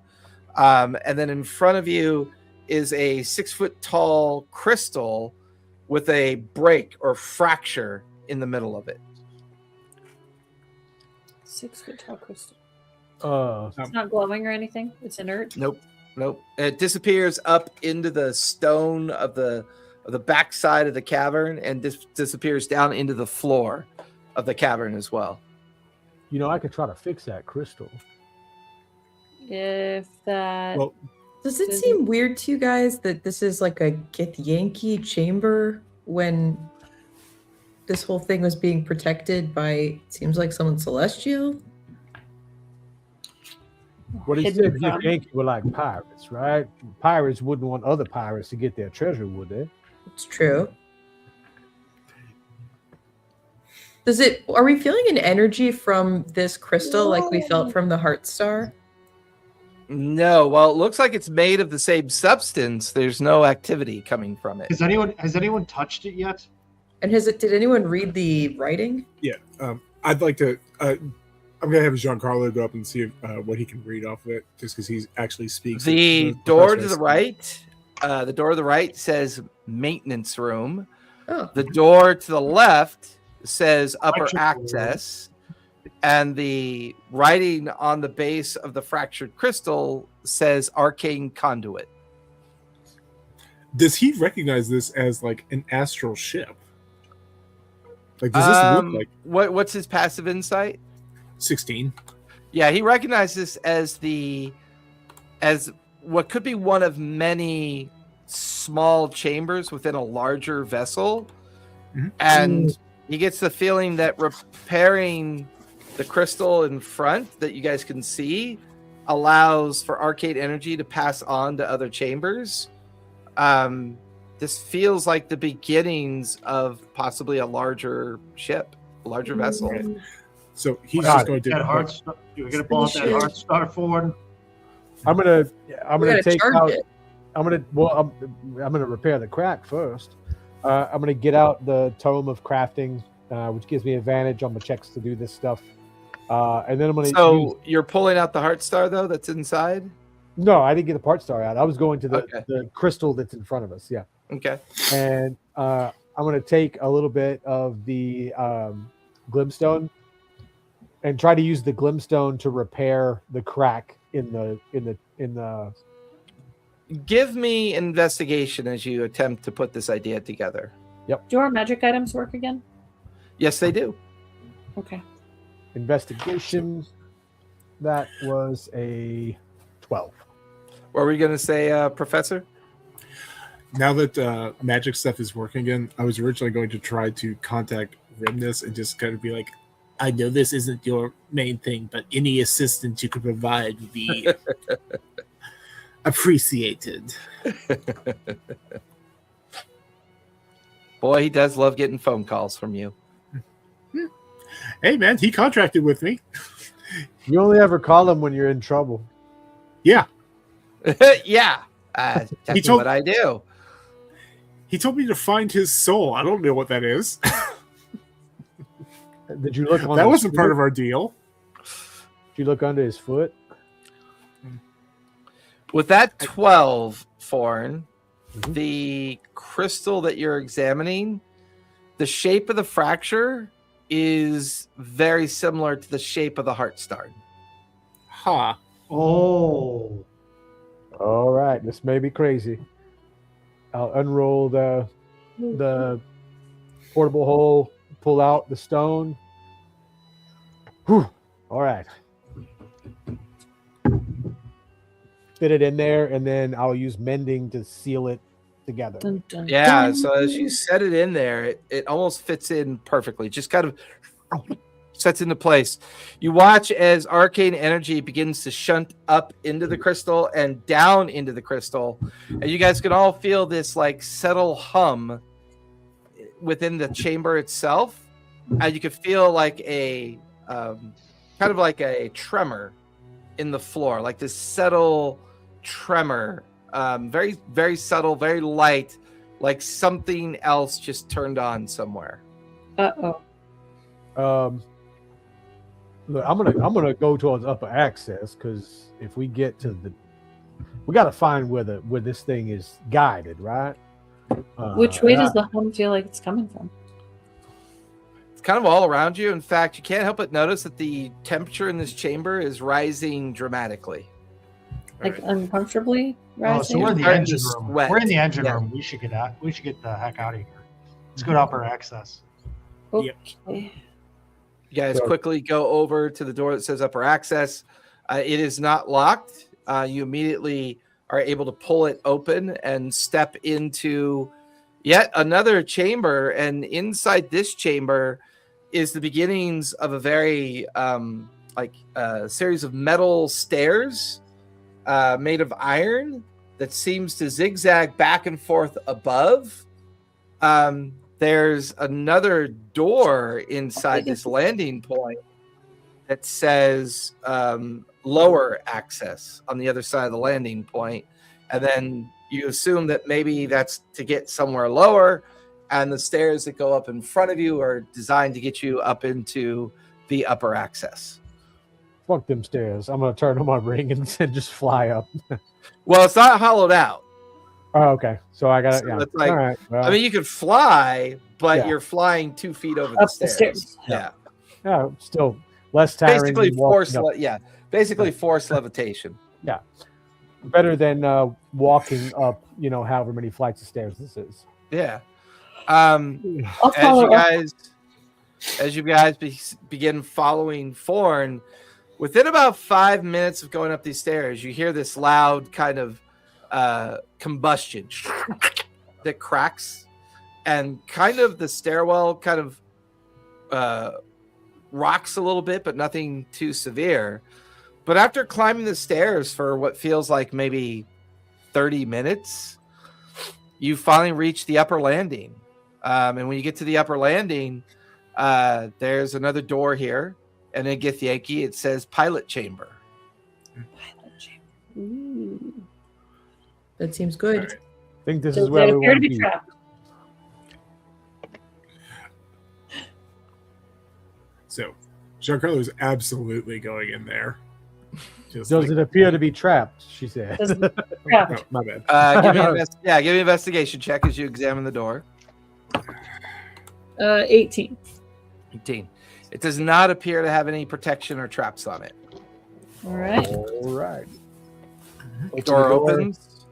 When you head into this chamber, it is it's round. It's not very big, actually. It's only about maybe 90 feet in total diameter. There is another door on the opposite side. There's also in the center of the chamber a metal round door that's got like a metal wheel on top to seal it open or close it. You can also see these strange little standing platforms, these little stanchions that are maybe about 5 feet in diameter that someone would stand on. There's these levers and inert and inactive power stones. There's all of these intricate kind of like brass, copper wirings everywhere. But the one thing that takes up the majority of the space is what looks to be a large stasis chamber that's maybe about 12 feet tall, 5 feet wide. There is a metal door on the stasis chamber because Giancarlo is translating everything that's written in Githyanki. This appears to be the control room. The center door on the floor seems to enter down into the engine room. The other door on the other side seems to be the entrance into the crew's quarters. And the main stasis chamber that you're looking at appears to be the pilot's room or the pilot's chamber. And it's got not only is there a metal door, but like at the top of the metal door is a circular glass panel so that you could see into the chamber. I will look in before I try to open the door.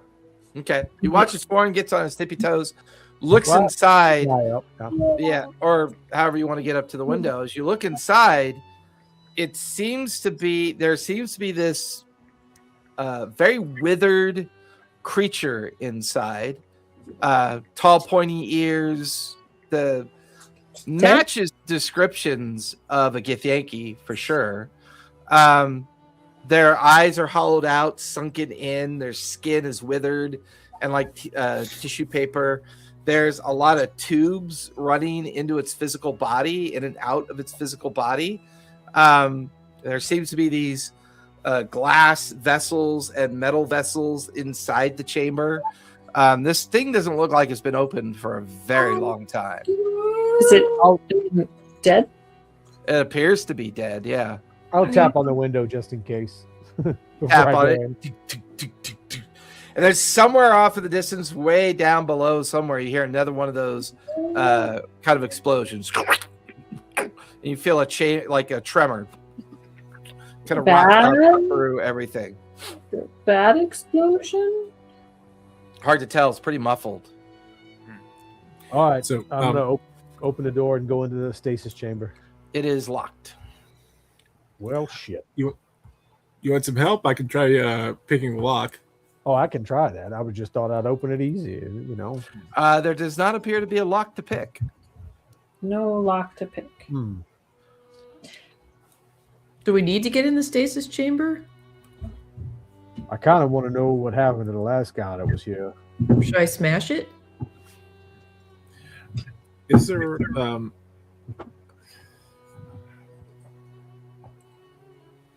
is there any other like obvious piloting station, or is it just guy in the chamber? Who's this guy? Is that a predator? Well, he's not in the pilot.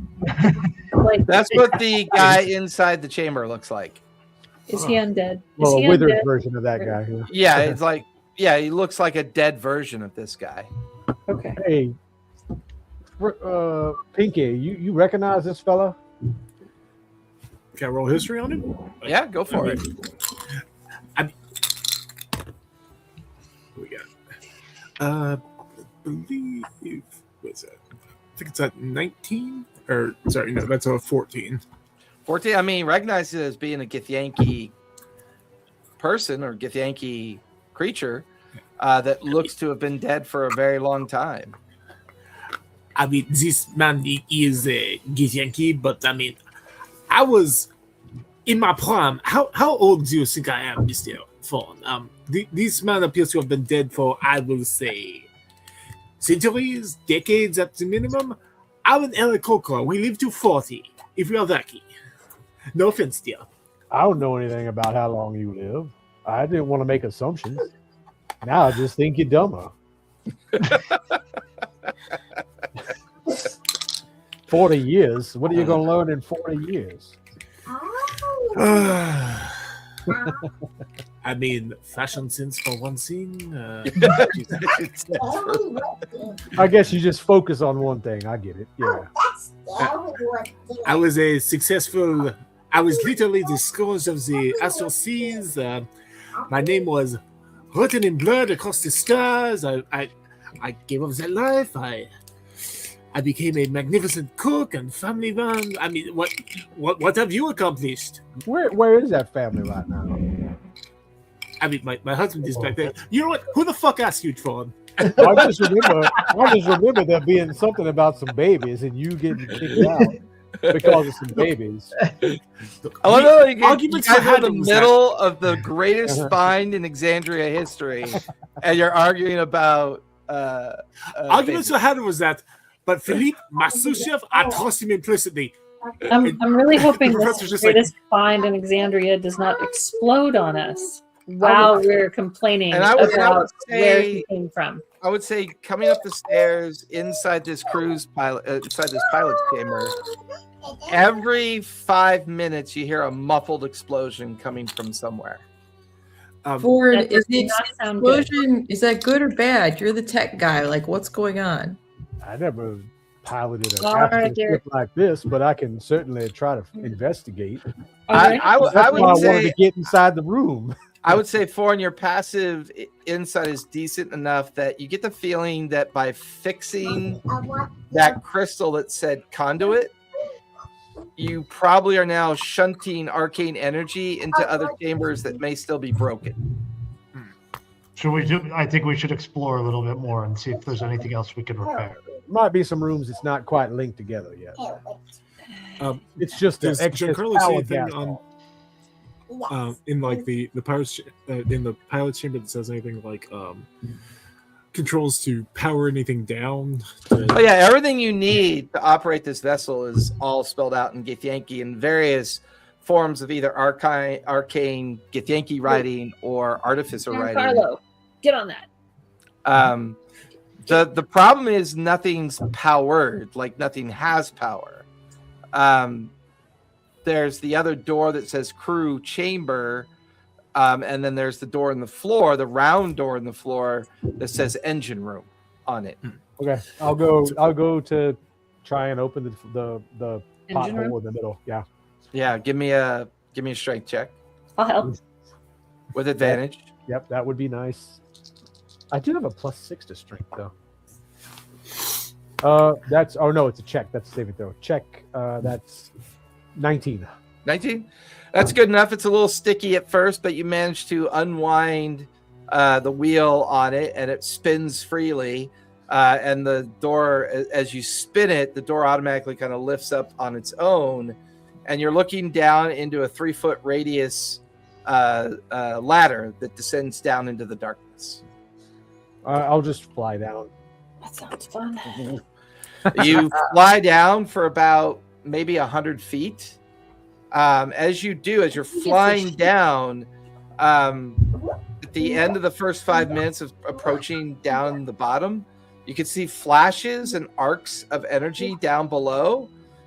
You feel the buildup of a trembling kind of nature of the chamber that you're in. Give me a Constitution save as the entire chamber fills with arcane energy.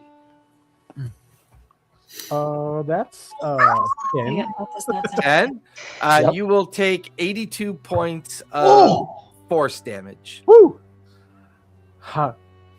I'm still standing. better you than me. Got 5 minutes to go figure this thing out before I die. Okay. Okay.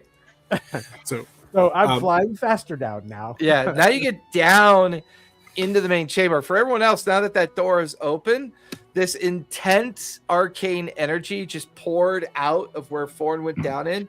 And you felt this huge sense of heat. And somewhere deep down below, you heard that explosion again, that kind of muffled explosion.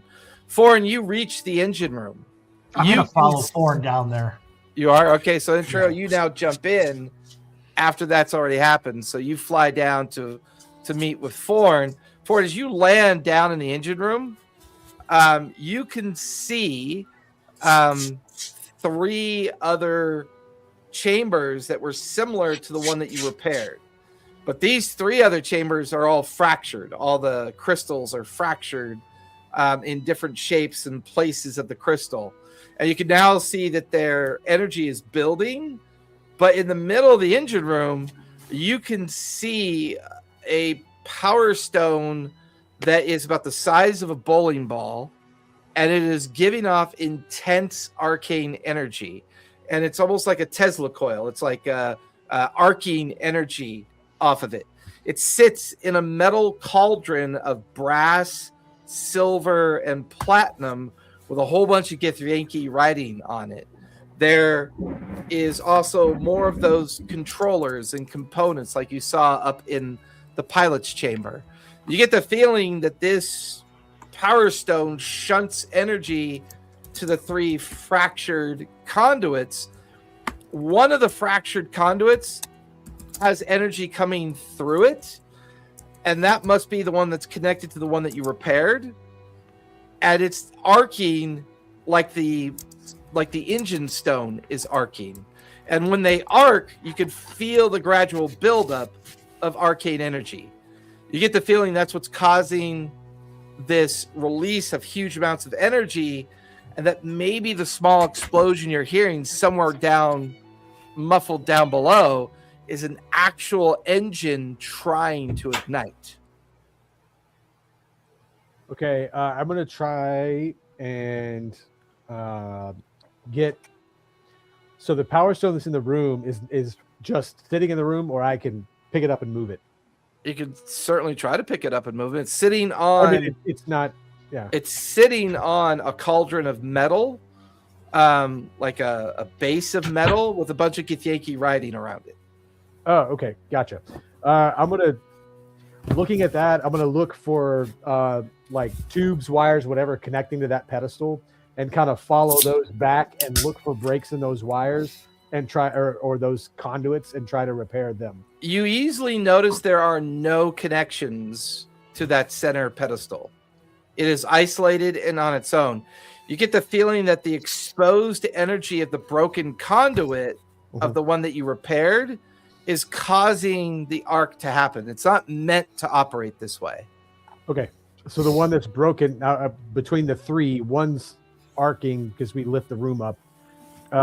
Is there anything that looks like I can connect that energy sequence across the other two to spread that energy out, or will I need to follow them down into another room?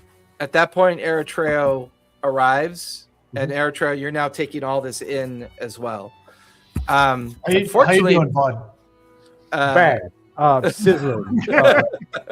Flesh is barely hanging on. I am at 6 hit points.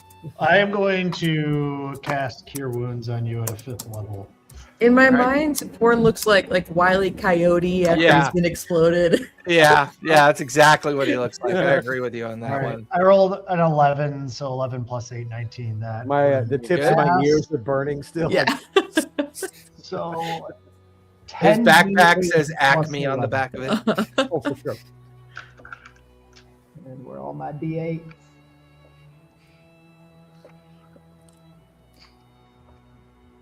So I'm trying to figure out how to bleed power from the one that is arcing and active across to the other two. Yeah, unfortunately, all the broken parts of the conduit, you get the feeling that you have to on the ground or anything, or no. That's what's so weird. You get the feeling. Fuck. Give me an actual insight roll for this one? Insight, okay. Yeah. That's 17 plus 6 is 23. 23. That's actually really good. 55 points to you, Forn. Thank you. Nice. Sweet. Not quite dead. Some of the pieces of the puzzle are starting to fall into place for you. The celestial protection on the door tells you that they do not want anyone of non-celestial nature to be able to get in here. The reason why that piece of Heartstar let you in is because it belonged at some point to the ship. It tells you that all the Power Stone structures, the conduits, are celestial in nature. The Githyanki have stolen this ship. And it would appear that they were then meant to be sealed out of it, unable to get back inside of it. The conduits that you're looking at, if there's more chambers like the one that you repaired, all those so-called missing star pieces that are in the myth of what people are looking for, all seem to be connected to this ship. And it's quite possible that these pieces were purposely cast out or sent away from the ship in various ways to make sure that the ship could never function again. This is obviously a powerful Githyanki ship that was built with a lot of magic that was stolen from other societies and other places throughout the Astral Sea. Fixing the conduit feels impossible. The trick may be you may have to figure out how to remove the Power Stone. Okay. Well, I think you have someone of celestial nature with you. Yep, that stone is burning with energy. Let me. I grab my tome of crafting because I can manifest an unseen servant with it. Yep. And so I'll do that. Pop him up, get him out, and be like, "Hey, remove that stone. Try to remove that stone if you can, please." All right. Eritrea, before you do anything, because you got all that, Forn, you explain all your thoughts to Eritrea before. Yes. Okay. So Eritrea, the one thing you pick up on that has you a little bit concerned, Forn is describing all this magic as arcane, not divine. So this is have I had a chance to follow you guys down yet, or Nope. did Rimnus ever actually get back to me? Nope. You guys are up top, and they're down in the engine room. Mr. Fawn, how familiar are you with the arcane? As familiar as I am with deities. Well,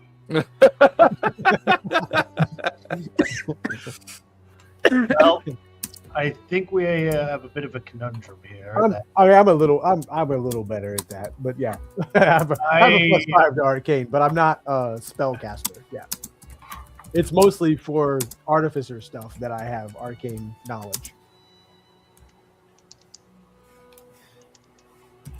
Well, I know weird things happen when I touch anything celestial. No, I can heal too. Never mind. Go ahead. Yeah, keep talking. What happens if I try to deal with something? It seems like almost a combination of the two. Well, the physical form of the stone could be from the celestial planes of existence, but the energy inside these stones are pure arcane energy. I can throw out the portable hole and see if we can't just knock that stone into the hole. Because in about a minute we're gonna get fried down here. And I really don't want that to happen. That hurt the last time. It'll hurt the next time. Must go faster. Must go faster. I'll take out the portable hole and like in front of the cauldron where the power stone is. Yep. Pop it there so it's open. That if we can't find a way, I actually have this spell. I don't have it prepared, but I kind of want to try summoning a celestial to remove that stone for us to throw into the bag, so I don't get, if that's even possible. Oh man, I have the wand of telekinesis. If that would have worked. So how does it? I can't remember specifically. I apologize. How does it work? What's the roll for when you don't have a spell prepared? you just use your modifier. Yeah, you just use your normal spell modifier. Yeah, not the spell attack, but the spell modifier. I'm going to try to summon a celestial. Go for it. Remove this for me. I love it when Eritrea makes casting rolls. They're my favorite. Yeah, especially when I'm standing right next to him.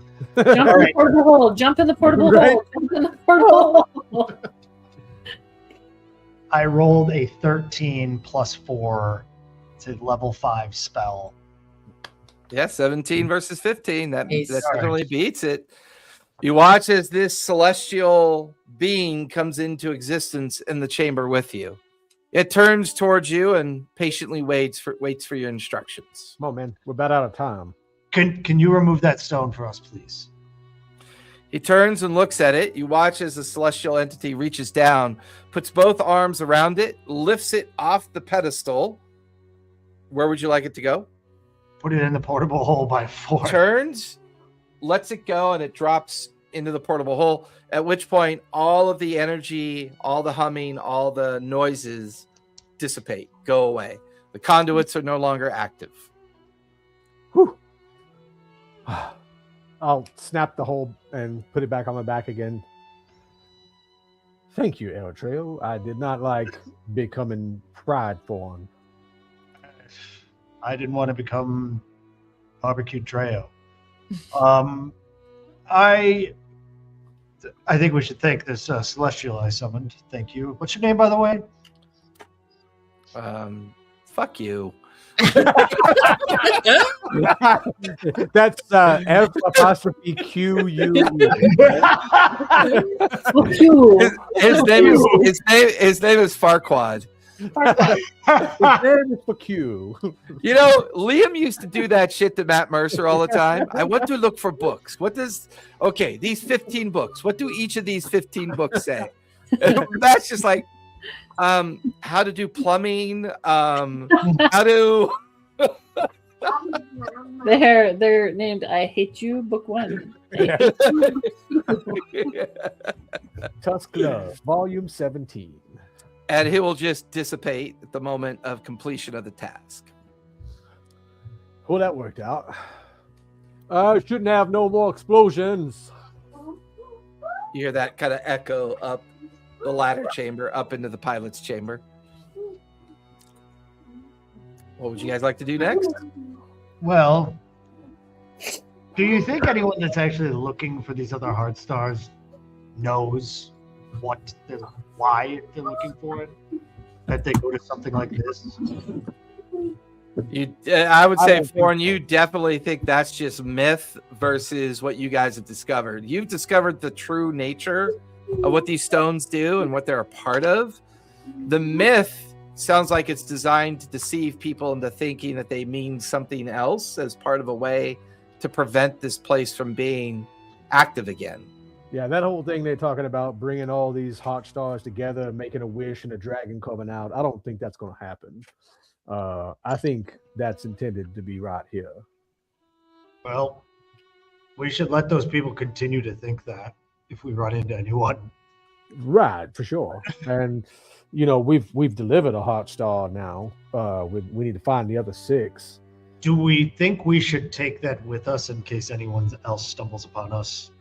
Well, I kind Or of stumbles upon this. mended it back into the stone it was a part of, so we would have to break it to get a piece off. Is there a miniaturization button on this ship that we can then put it into our pocket? No. Can we stretch the portable hole? I did find the keys to the improbability drive, though. So. Oh, good. Yeah, let's turn it into a flower pot. Way too With many way too many science fiction references. This is all still magic and monsters.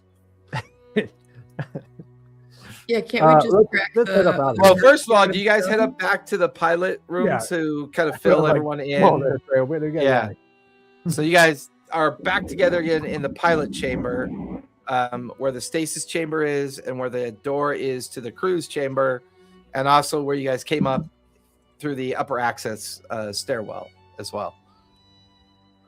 All right. I still would like to get inside that room where the pilot is. I'll smash it with my sword. See if the glass breaks. Oh, you know what? If I can see in the room, I can get inside the room because I have magic. This isn't sci-fi. Yeah, I can too. I'm gonna try to misty step into the room. I need to roll at least. Unfortunately, it does not work. The moment that you begin to cast, you watch as there are a series of glyphs on the interior of the chamber that light up and immediately absorb the magic of your spell. Crafty bogus. Yeah, once again, it feels like another defensive mechanism. All right. No power source, no pilot, no. It feels like whoever sealed this place off has put quite a few redundant layers underneath everything. Why don't we go check out the crew quarters? See if there's anything left in there. All right. Okay. Go to the next open room. Yeah, you guys gather up in front of that door, opening it, not trapped or anything. It opens, freely swings in. You're staring into the interior of a chamber that holds an additional 20 stasis chambers, 10 on the left, 10 on the right, all of them smaller than the pilot stasis chamber. And in each one of those stasis chambers, there are the remains of dead Githyanki in each one of those as well. And this chamber is quite bare. There's not much in here. This feels like you can see more of the controllers and things that connect things together kind of going off in different directions. There's no other door either. Seems to be a single doored entry chamber with 20 stasis chambers kind of all leaning against the wall. Lots of copper, brass, and other types of material connecting their base. In the center, there does appear to be a place to put a power stone in the center. It looks like there was one there at one point, and you do find some shattered remains of a power stone. You get the feeling that whatever power stone was here was destroyed, therefore killing all the crew within their stasis chambers. Rude. Hey, you want to try and talk into one of these fellas? I was about to suggest that. Let's talk to the dead guys. I mean, I'll start trying to Wait, let's figure out what we want to ask. I'll start trying to put this power stone back together. It may Like- take a while.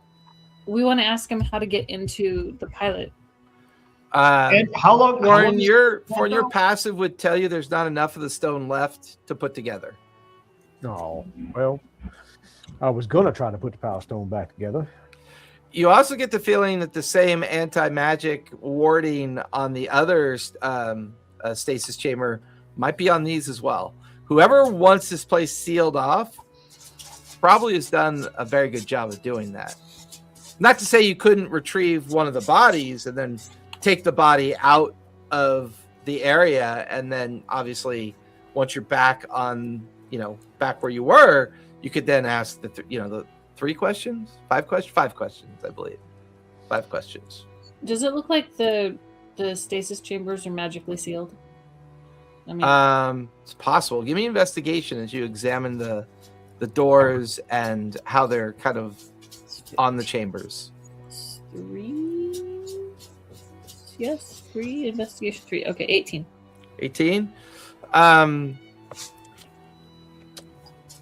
No, they don't look to be magically shut. They just look to be very well sealed. And you would also notice that somebody has used some kind of spell to fuse the metal of the stasis chambers together with the door. So they've almost been kind of welded shut with magic.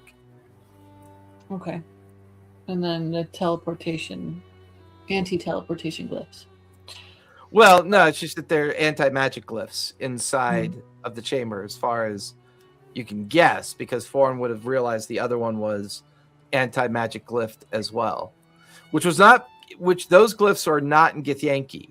Those glyphs were kind of done in traditional arcane magic, which tells you that somebody else sealed these things. Somebody has broken all the conduits. Someone has broken the power stone that kept this crew alive.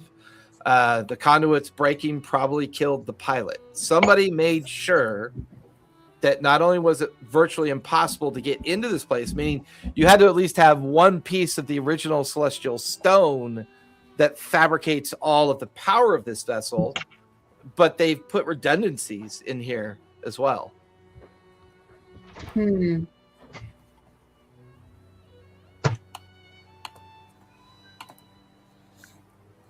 Is there another door through this door, or is it one? This is the only last one. Yeah. Mr. Bourne, you want me to talk to one of these people? Yeah, we have to get the body out of the stasis pod first, though. Can I talk to him through the stasis pod? No, because once you activate your spell, the anti-magic wards will deactivate your ability to speak with dead. Yeah, it sucks up the magic. But you said there were a bunch of other dead Githyanki we found in the They're other. all in pods. Damn it. They're all in individual stasis chambers. We have no idea how long they've been in here. If they weren't in the stasis pods, they'd probably be dust by now. There's also the possibility that if you introduce, they could all be hermetically sealed. They could all just turn to dust the minute you open the doors as well. Because they're like, except they're kind of dried out. So no, they're not hermetically sealed. They are as if they were drained of all liquids.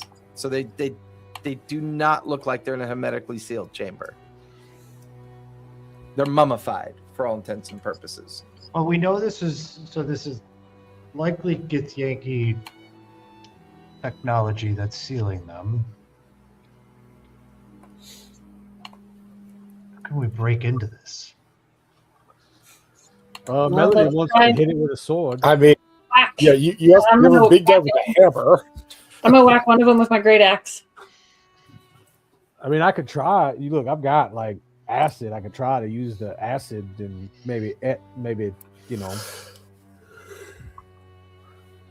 Not the pilot one, because I'd rather experiment on one that doesn't matter.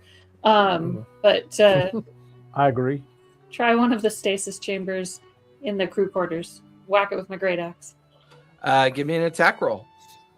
Okay. 24. Is your great axe magical? Yes. As your axe slams into like where the window and the door kind of meet, you watch as the window begins to crack and the metal buckles in. You get the feeling that spending about 10 minutes working on that, you will eventually break through this door and get into the interior of the I will do stasis. that. Okay. So while Cora is working on destroying the door on one of the stasis chambers, what's everyone else doing during that time? Can Giancarlo kind of investigate the pilot compartment, just see, familiarize himself with controls, see if what Foreign did brought anything back online, or is it all just still dead? The one thing Giancarlo picks up on is now that Foreign has removed that power stone, nothing at all is active. The explosions aren't happening anymore. Have Giancarlo give me an investigation roll as he investigates all of the... and because he can read Githyanki, he can have advantage. Okay, let me get... I'm just taking a look at the engineering of the place, trying to get a better lay of it and understand it more, assuming we're going to be back here more than once. Yeah, give me an investigation check as you do that. Hopefully we can get back in here. Although, if we've been here, does that mean that we can then gate to here? Technically, yes, you could. That's 19 for investigation. Okay, 19 for Giancarlo. What'd you get, Foreign? I got 10. 10? Okay. The more that Giancarlo interacts with the mechanisms and the controls and everything, he's beginning to realize that this place is a legacy of stolen stuff.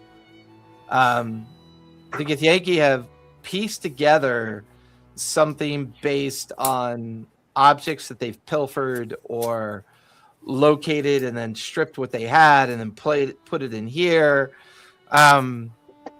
The main pilot stasis chamber, not only is it welded shut and has that add time magic glyph on its interior,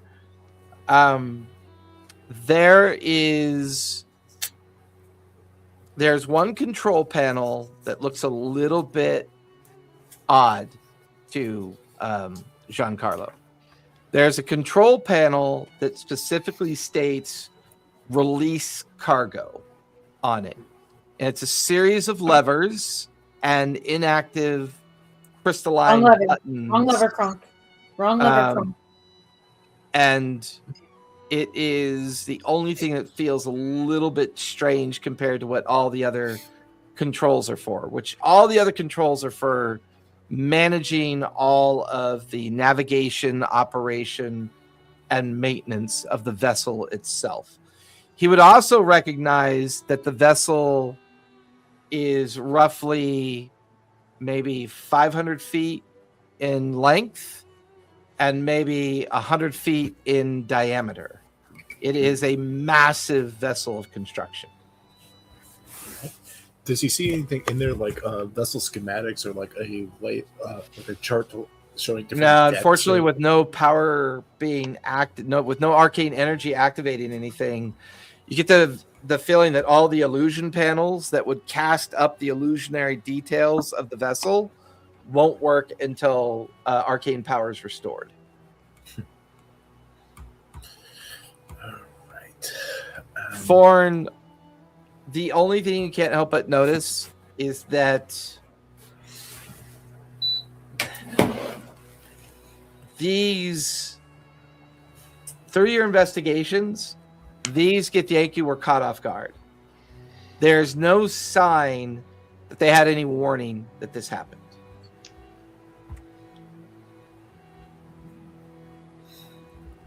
There's a significant cracking sound. The door splits, falls off the stasis chamber, and you're now able to retrieve one of the Githyanki bodies. Is there anything else in the chamber? The chamber is mostly made of metal and glass vessels. There are lots of hollow copper and brass tubes. There is also, ooh, that's actually a really good question. So at the base of the interior of the stasis chamber is a perfectly intact small power stone. It was probably a conduit for the larger stone that kept the crew alive. No longer active with any arcane energy, but I would describe it as a small intact power stone that can be removed. I think it's best we take that stone out, bring it with us.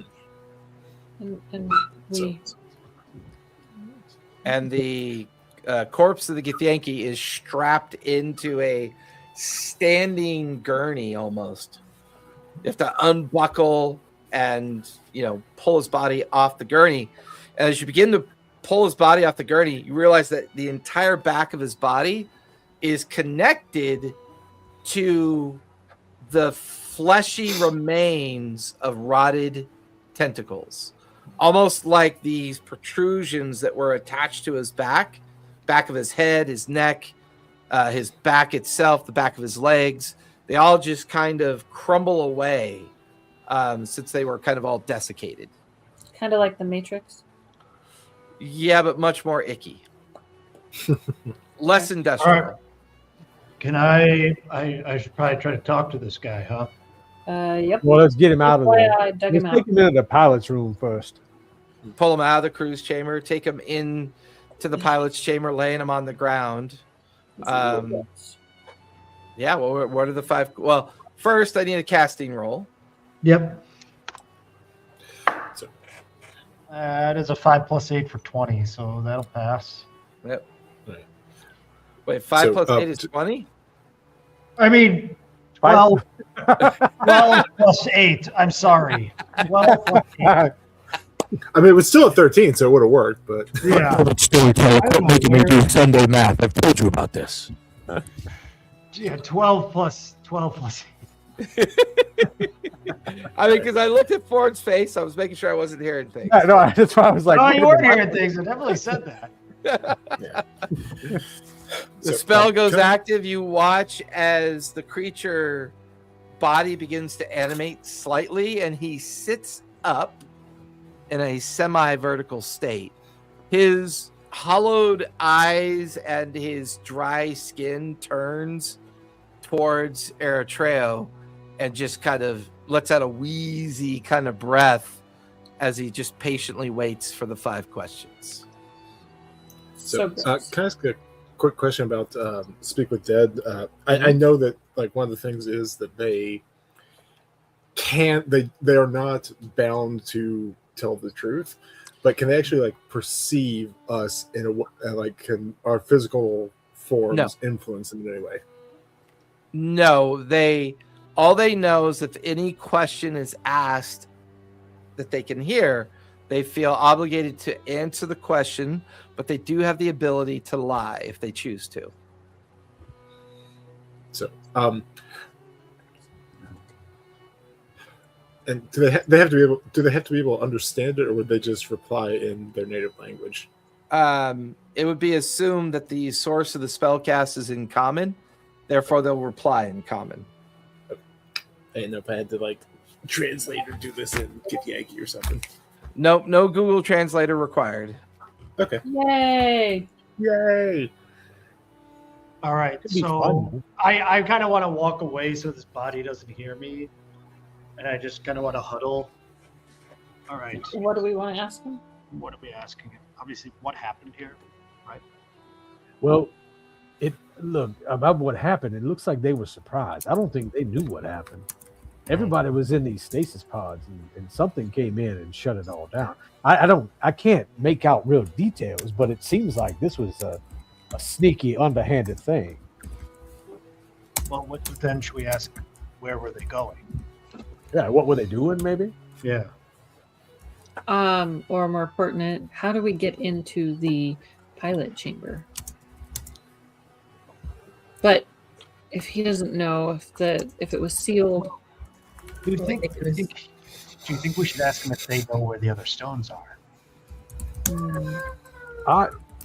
If this ship was powered down while they were all inside it, and they were supposedly in stasis, it seems like those pieces were taken away as a means to shut everything down. Because when I put the piece back in the one downstairs, and it fired up that one room, it only fired up that room. It didn't fire up the whole building. That's why we were bleeding all that energy off of the other stone in the engine room. Do we think it's a possibility that whatever killed them is the one that scattered the remaining stones? That's what I'm thinking. Yeah. Yeah. So perhaps who were they fighting? Yeah, who were they fighting? Exandria. Yeah. Who were fighting? Professor, did you have a question? He said it in the chat. Yeah. Okay. Yeah, I did in the chat. The sources. I say we only ask him 4 questions. 5. But only ask him 4. I say we only ask him 4 questions. Oh, you say you only ask him 4. Okay. We'll start with 3, and maybe we need to do a follow-up. Yeah. You know, And then we'll just leave him. Okay. come back later. Come back later. We'll be back later. You still in there? Keep an eye on the place for us. Don't ask him that. Yes, bleh. Right. Sir, what were you and your compatriots up to before you succumbed to death?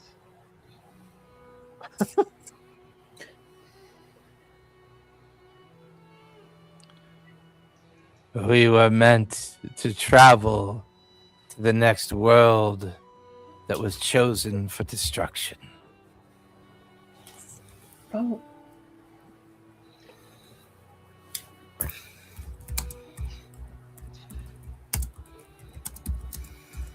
So maybe either what world were you going to destroy, or what worlds did you destroy before? Why were you destroying worlds? Yes.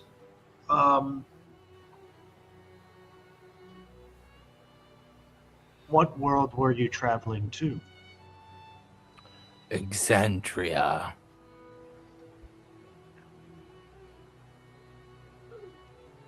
Three questions left. Well, it's a good thing that they didn't make it. And do you need me to get another body? Because I can get the next body. Yeah.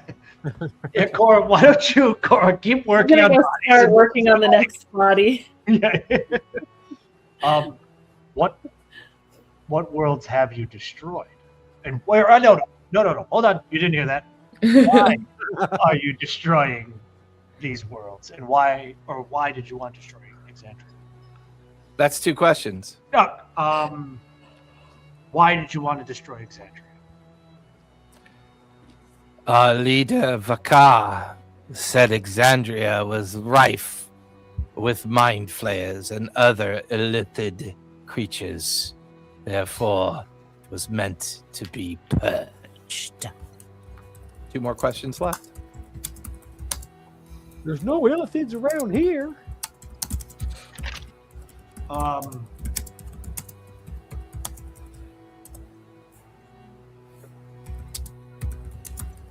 Around what year did you start your journey to Exandria, or your planned journey to Exandria? He describes a period that would be over 2,462 years ago. That's very exact. How long? 2,462? Yep. That's what I wrote down. And at the end of that sentence, he says, "And we consumed many worlds on the way." We are Giflactus. God damn it.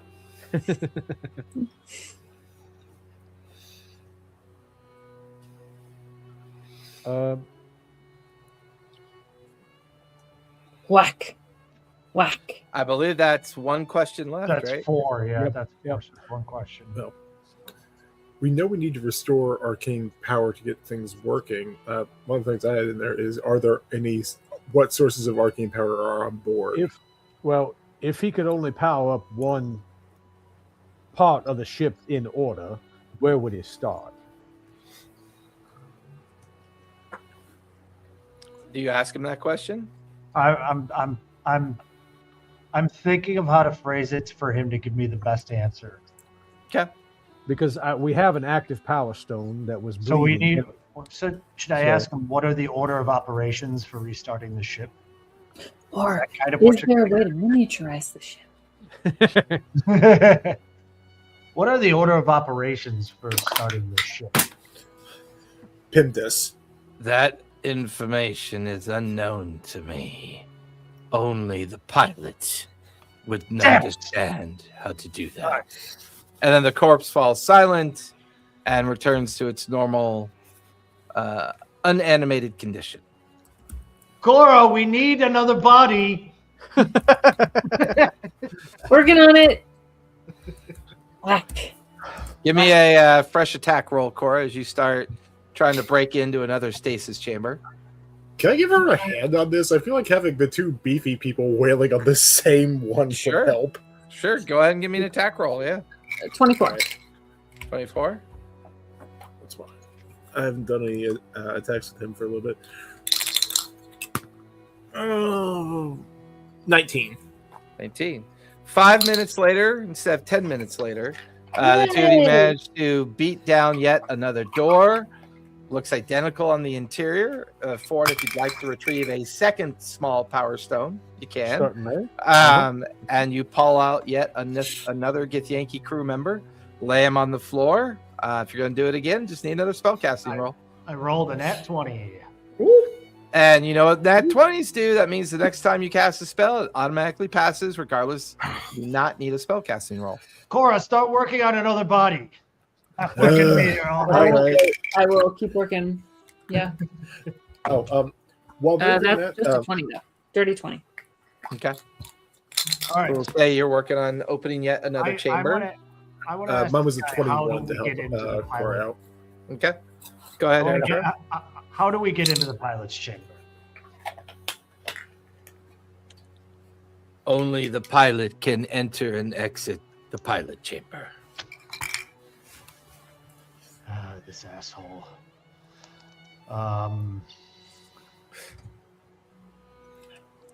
That doesn't help. It gives me an idea. I'm not there. I'm whacking. Yeah. Gross. What's the idea, Mr. Ford? On stream, Jesus. Inappropriate. All right. Oh.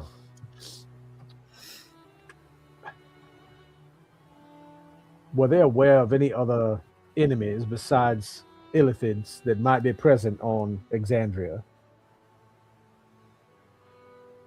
Were you aware of any enemies other than Illithids that were present on Exandria? All other population concerns of Exandria are insignificant to the protection of our species.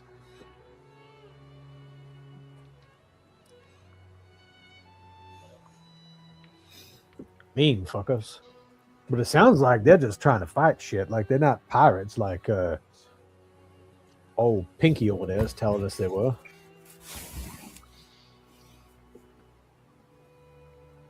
What was the purpose of this ship?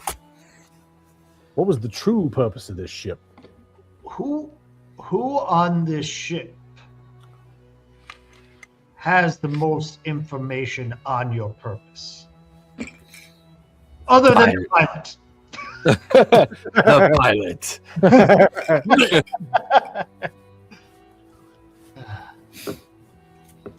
Gotta get to that goddamn pilot, guys. So, What was your question again, Mr. Ford? What's the true purpose of the ship? What's the true purpose of this ship? This ship's intended mission is to purge all worlds of illithids and anything related to hive minds. We were under the tutelage of the great Githyanki Dracomancer known as Drancor.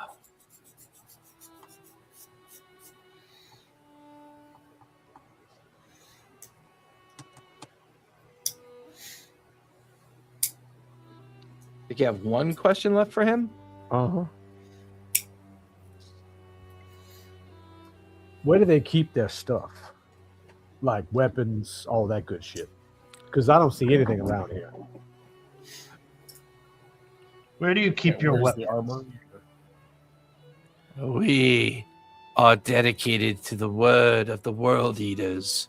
We are Clan World Eater. We do not need weapons. Our ship is our weapon. And then he'll go inanimate and fall back into his corpsey state. Maybe that's why you died, fucker. Cora, Cora and Professor will drag out the third body out onto the floor. Go ahead. How And many give them stasis chambers are there? there are 10, so there's 7 bodies left. Melody, Continuing, I'm getting the next one. do you have any ideas, Melody? You always 26. have good purpose and questions. You're very inquisitive. Big, beautiful. I would imagine Melody's like leaning up against one of the stasis pods and like drinking from her flask and reminiscing about the speakeasy and the easy times that used to be. Yeah, we weren't just kind of like talking to dead, withered aliens in a Yeah. spaceship. Oh God, I just have this vision of Giancarlo just leaning against the same one, just like chatting with you, just like. So I mean no offense, but you look significantly better than your companions here. You understand. I mean, how did you end up with me? I mean, you know, I was summoned, but you, how did you end up in this well, clusterfuck? To be honest, I'm kind of starting to feel bad for them. So I mean, I married into this. I have no excuse, but I mean that phone, man. I mean, oh my God, It gives me headache. oh man, Gives me headache. it sounds like we need to talk to the pilot, and it also sounds like the pilot chamber is protected not by Githyanki magic, but by the magic of the person who sort of hid the ship away. Yep. And so we need some way to get rid of that Magic, celestial maybe? magic. Hey, you know what, Trail? What was the statue on top of this place? Was your mother's likeness, right? Yep. Yeah. Supposing that statue was built there to commemorate the person or leader of whoever may have preemptively stopped whatever was going to happen here. You're a blood relative, right? Or supposedly. Apparently. What is my fucking mom's name? Master of Sands, as far as you Yeah. recall. Master Reference. Sands. Okay. Yep. So I have the next Githyanki body in front of me, presumably. Yep. Go ahead and give me a what spell do you know- casting roll. Nope. Automatic. You got an F20 last time. Oh, that's right. It's automatic. It was a 20 previously. Good call. What do you know about the Master of Sands? I know nothing of that. Damn. Who would have known that they were coming here? Yes, who would have known of your presence here, that you are on your way here? I have no knowledge of that information.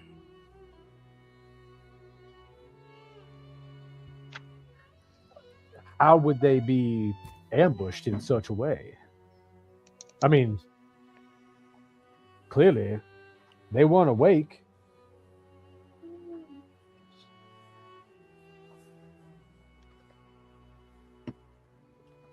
Sorry, I'm taking notes. What was the question? How could they be ambushed if no one knew they were coming? Yes, how are you ambushed if nobody knew you were coming? I have no knowledge of the information that led to our deaths. 2 left. What was the pilot's name? We learned that already. That was at Vaco, What did- a car. Did we? Okay. Why do we need? Okay. Yes, Vakar was what he said. What Vakar, the other okay. body said earlier. Okay. Yeah.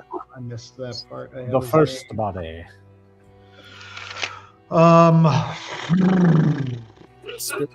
Like, where would they keep? I know they said the ship's their weapon, so presumably they want to keep it in order. Where would they have like maintenance supplies, power stones, anything like that? Spares.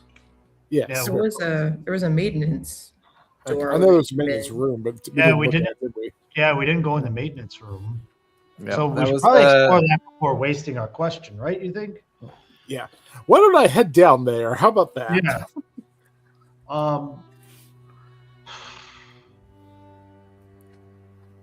I'm just gonna ask 7 more bodies 5 times each. How do we get in the pilot chamber? How do we get in? I don't know. You'll have to ask the pilot. I don't know. You have to ask the guy next to me. Who is in second command here? That's a solid question. Yeah. The first guy. First guy. Oh God.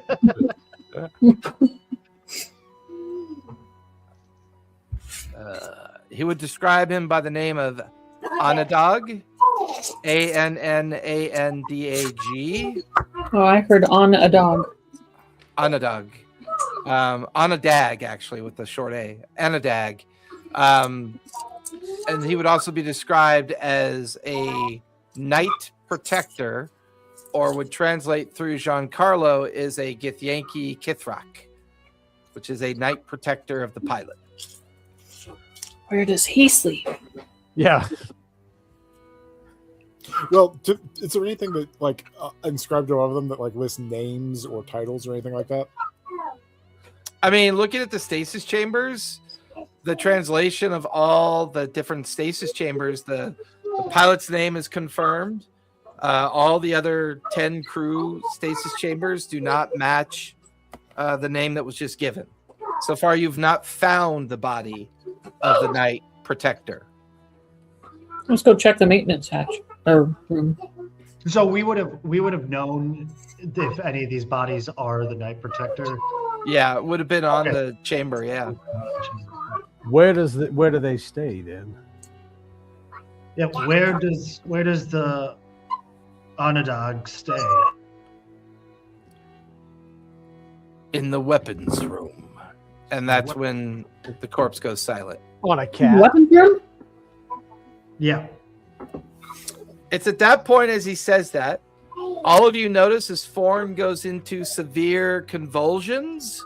Forn, you get the notion that your alarm spell just went off, and you are knocked unconscious onto the ground. And that's where we're going to finish tonight. Why does...